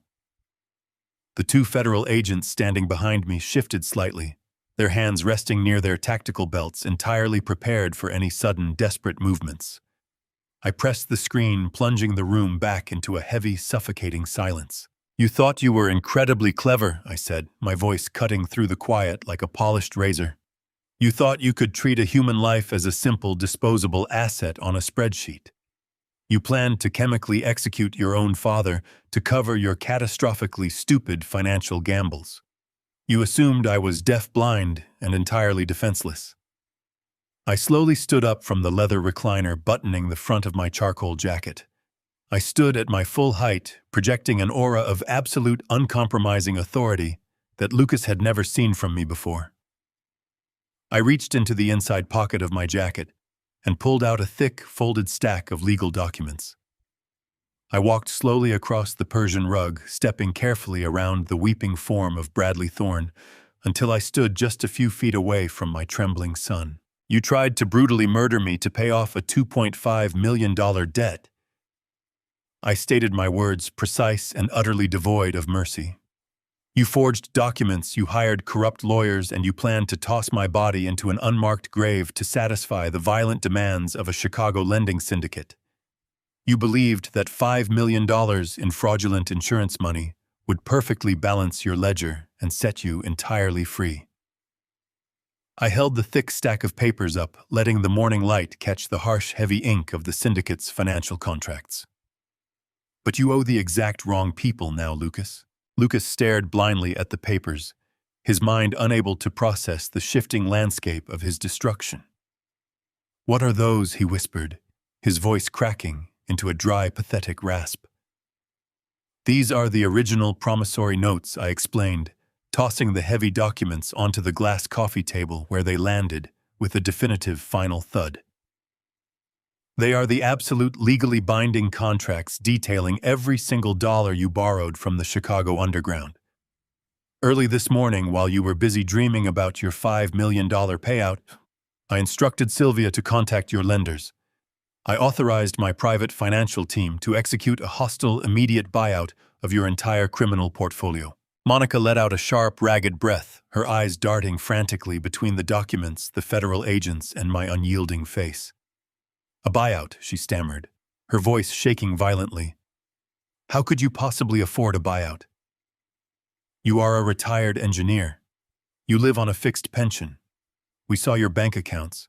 We saw your financial records. You saw the extremely limited financial profile I purposefully curated for public consumption. I corrected her, turning my cold gaze toward her pale, terrified face. You saw the modest accounts I used to pay for groceries and property taxes. What you did not see, and what your arrogant, superficial greed prevented you from ever discovering, was the massive generational wealth I have quietly managed for decades. I am the sole primary beneficiary of a $90 million corporate trust fund. I have access to capital and resources that you cannot even begin to comprehend. Lucas let out a small, wounded noise, completely overwhelmed by the sheer, devastating magnitude of his mistake. He had traded his father's life and his eternal soul for pennies, completely unaware that he was standing on top of a mountain of gold. I used a microscopic fraction of my wealth to satisfy the Chicago syndicate. I continued. I wired $2.5 million directly to their holding accounts. They happily signed over every ounce of leverage they held over your miserable lives. I am your sole absolute creditor, I declared, my voice echoing with finality. The loan is in default. I am legally exercising my right to initiate immediate asset seizure. I am seizing your expensive downtown penthouse. I am seizing your imported vehicles. I am seizing your margin accounts. You are completely, hopelessly bankrupt. And for your documented, premeditated conspiracy to commit murder, you are both going to federal prison for the rest of your unnatural lives. The absolute finality of my words struck Monica with the physical force of a collapsing building. The carefully constructed facade of the untouchable corporate wife shattered, leaving behind a terrified animal caught in a steel trap. She let out a piercing, hysterical shriek that echoed violently against the high ceilings. Her knees buckled beneath her expensive skirt, and she collapsed heavily onto the Persian rug, her perfectly manicured hands clawing desperately at the woven fabric. The polished, predatory woman who had coldly calculated the timeline of my chemical execution just hours prior was now reduced to a weeping, hyperventilating mess on my floor. She did not look at me with genuine remorse. Instead, she twisted her tear-streaked face toward her husband, her eyes blazing with a vicious hatred born of pure self-preservation. "This is entirely your fault," Monica screamed, her voice cracking into a ragged, guttural sob. "You told me he was just a clueless old man. You promised me this would be a clean transition. You dragged me into this miserable financial black hole, Lucas. You made me plan this. I never wanted any part of your pathetic family." Lucas did not turn to acknowledge the venomous accusations spewing from his wife's mouth. His entire universe had just been violently inverted. He looked frantically at the legally binding promissory notes resting on the coffee table, then at the towering federal agents standing behind my chair, and finally at my stone-cold face. The realization that he had unknowingly handed his neck to the executioner broke him completely. He fell to his knees. He began to crawl across the distance separating us, his movements desperate and entirely devoid of dignity. He reached out with trembling hands and grabbed firmly onto the fabric covering my knees. He looked up at me, his face a wet mask of absolute panic. "Dad, please." Lucas sobbed, his voice reduced to a high, pathetic whimper that made my stomach churn with profound disgust. "Dad, you cannot do this. You cannot send me to federal prison. I am your only boy." I was desperate. I was terrified of the syndicate. They were going to kill me, Dad. They were going to take absolutely everything from me. I panicked. I made a catastrophic mistake, but I am still your flesh and blood. Please, I am begging you, look at me. I am your son. Give me a second chance. I will pay you back every single cent. Just please do not let them take me away. I looked down at the weeping man, clutching desperately at my legs. For a brief second, a ghost of a memory flashed across my mind. I remembered teaching a small, bright-eyed boy how to ride a bicycle in this very driveway, holding him steady and promising I would always keep him safe. But that boy was dead decades ago, replaced by the parasite crying on my floor. My heart felt as cold and impenetrable as solid glacial ice. I felt absolutely no pity. I felt absolutely no hesitation. I reached down, gripped his wrists with a sudden, unyielding strength, and forcefully detached his hands from my suit. I pushed him away, letting him slump backward onto the rug. "You stopped being my son the exact moment you priced the remainder of my natural life at $5 million. I stated, my voice echoing with a dark finality. "You stopped being my flesh and blood the very second you instructed a transport van to carry me to a border warehouse to be chemically executed. You did not make a mistake, Lucas. You made a deliberate, purely financial choice, and now you are going to pay the exact price for that transaction." I gave a brief, subtle nod to the federal agents standing behind me. The two tall men stepped forward seamlessly, moving with the terrifying efficiency of federal law enforcement. The agent on the left grabbed Lucas by his tailored collar, hauling him roughly to his feet while smoothly sweeping his arms behind his back. The heavy click of steel handcuffs ratcheting tightly shut echoed sharply through the living room. The second agent approached Monica, ignoring her hysterical thrashing, and firmly secured her wrists in cold steel. Bradley Thorne, still sobbing quietly in the corner, was hauled upward by a third agent who had just entered the foyer, completely securing the treacherous trio. I did not stay to watch them read the formal Miranda rights. I slowly stood up from my leather recliner, taking one final steadying breath. I reached down and calmly buttoned the front of my charcoal gray suit jacket. I turned my back on the ruined remnants of my former family and walked smoothly toward the front door. Sylvia Vargas stepped aside to let me pass, a rare smile of profound professional respect touching her mouth. She fell into step beside me as we exited the house. I walked into the bright morning sunlight. The neighborhood was quiet, entirely indifferent to the massive drama that had just concluded behind my front door. I walked past the large moving truck parked at the curb.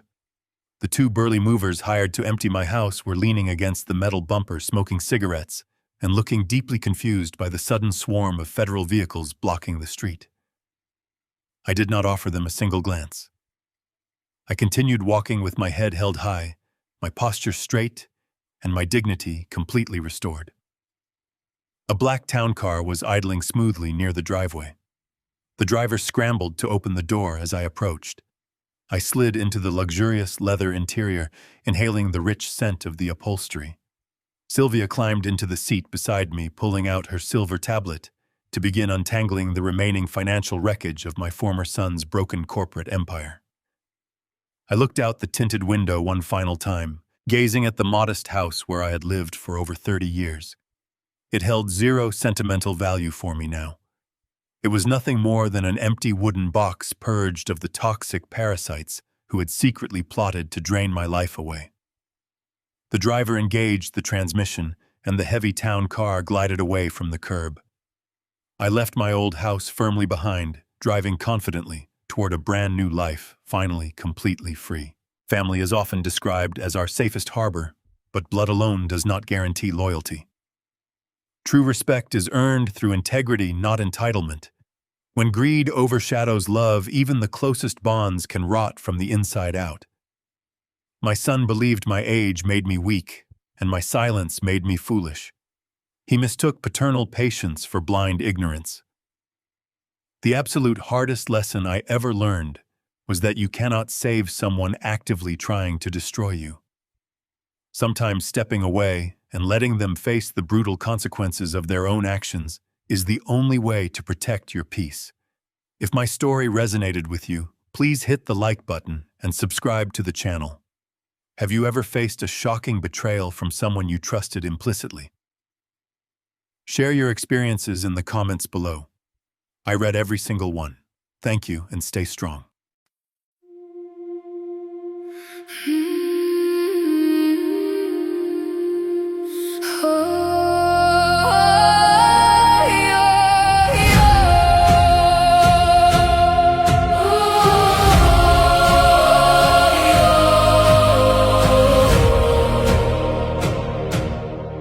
I used to ride upon your shoulders, thinking you could touch the sky.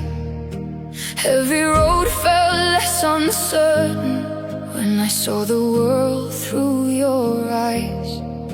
You were stronger than the mountains, taller than the northern pines. And when the winter winds were coming, you would stand between them and I. Time kept moving like the river, years slipped slowly out to sea. But no matter where life took me, you were always part of me. I am my father's daughter, in every step I take, in every time I choose to stand. When it's easier to break, I carry your courage in my heart, your fire inside my soul. And though the years keep moving on, your love still leads me home.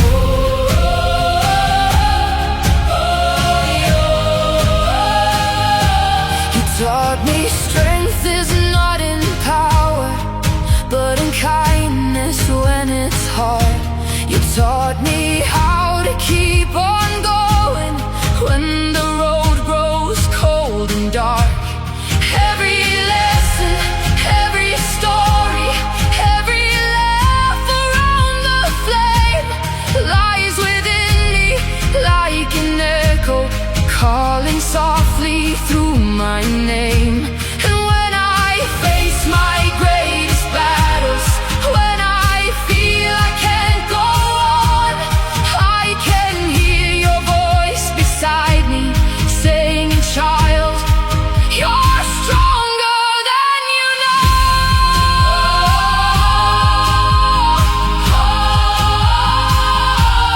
I am my father's daughter, in every step I take, in every time I choose to stand. When it's easier to break, I carry your courage in my heart, your fire inside my soul. And though the years keep moving on, your love still leads me home.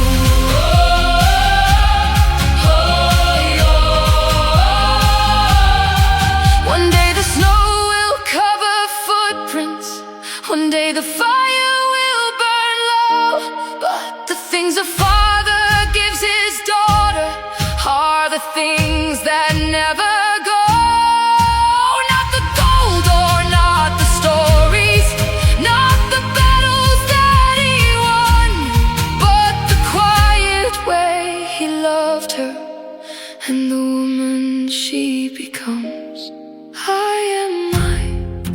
Father's daughter, and I always will remain. Through every triumph, every loss, through every joy and every pain, the world may change around me, the stars may fade above, but I will always carry with me my Father's endless love. And when they ask me who I am, I'll smile and answer softly.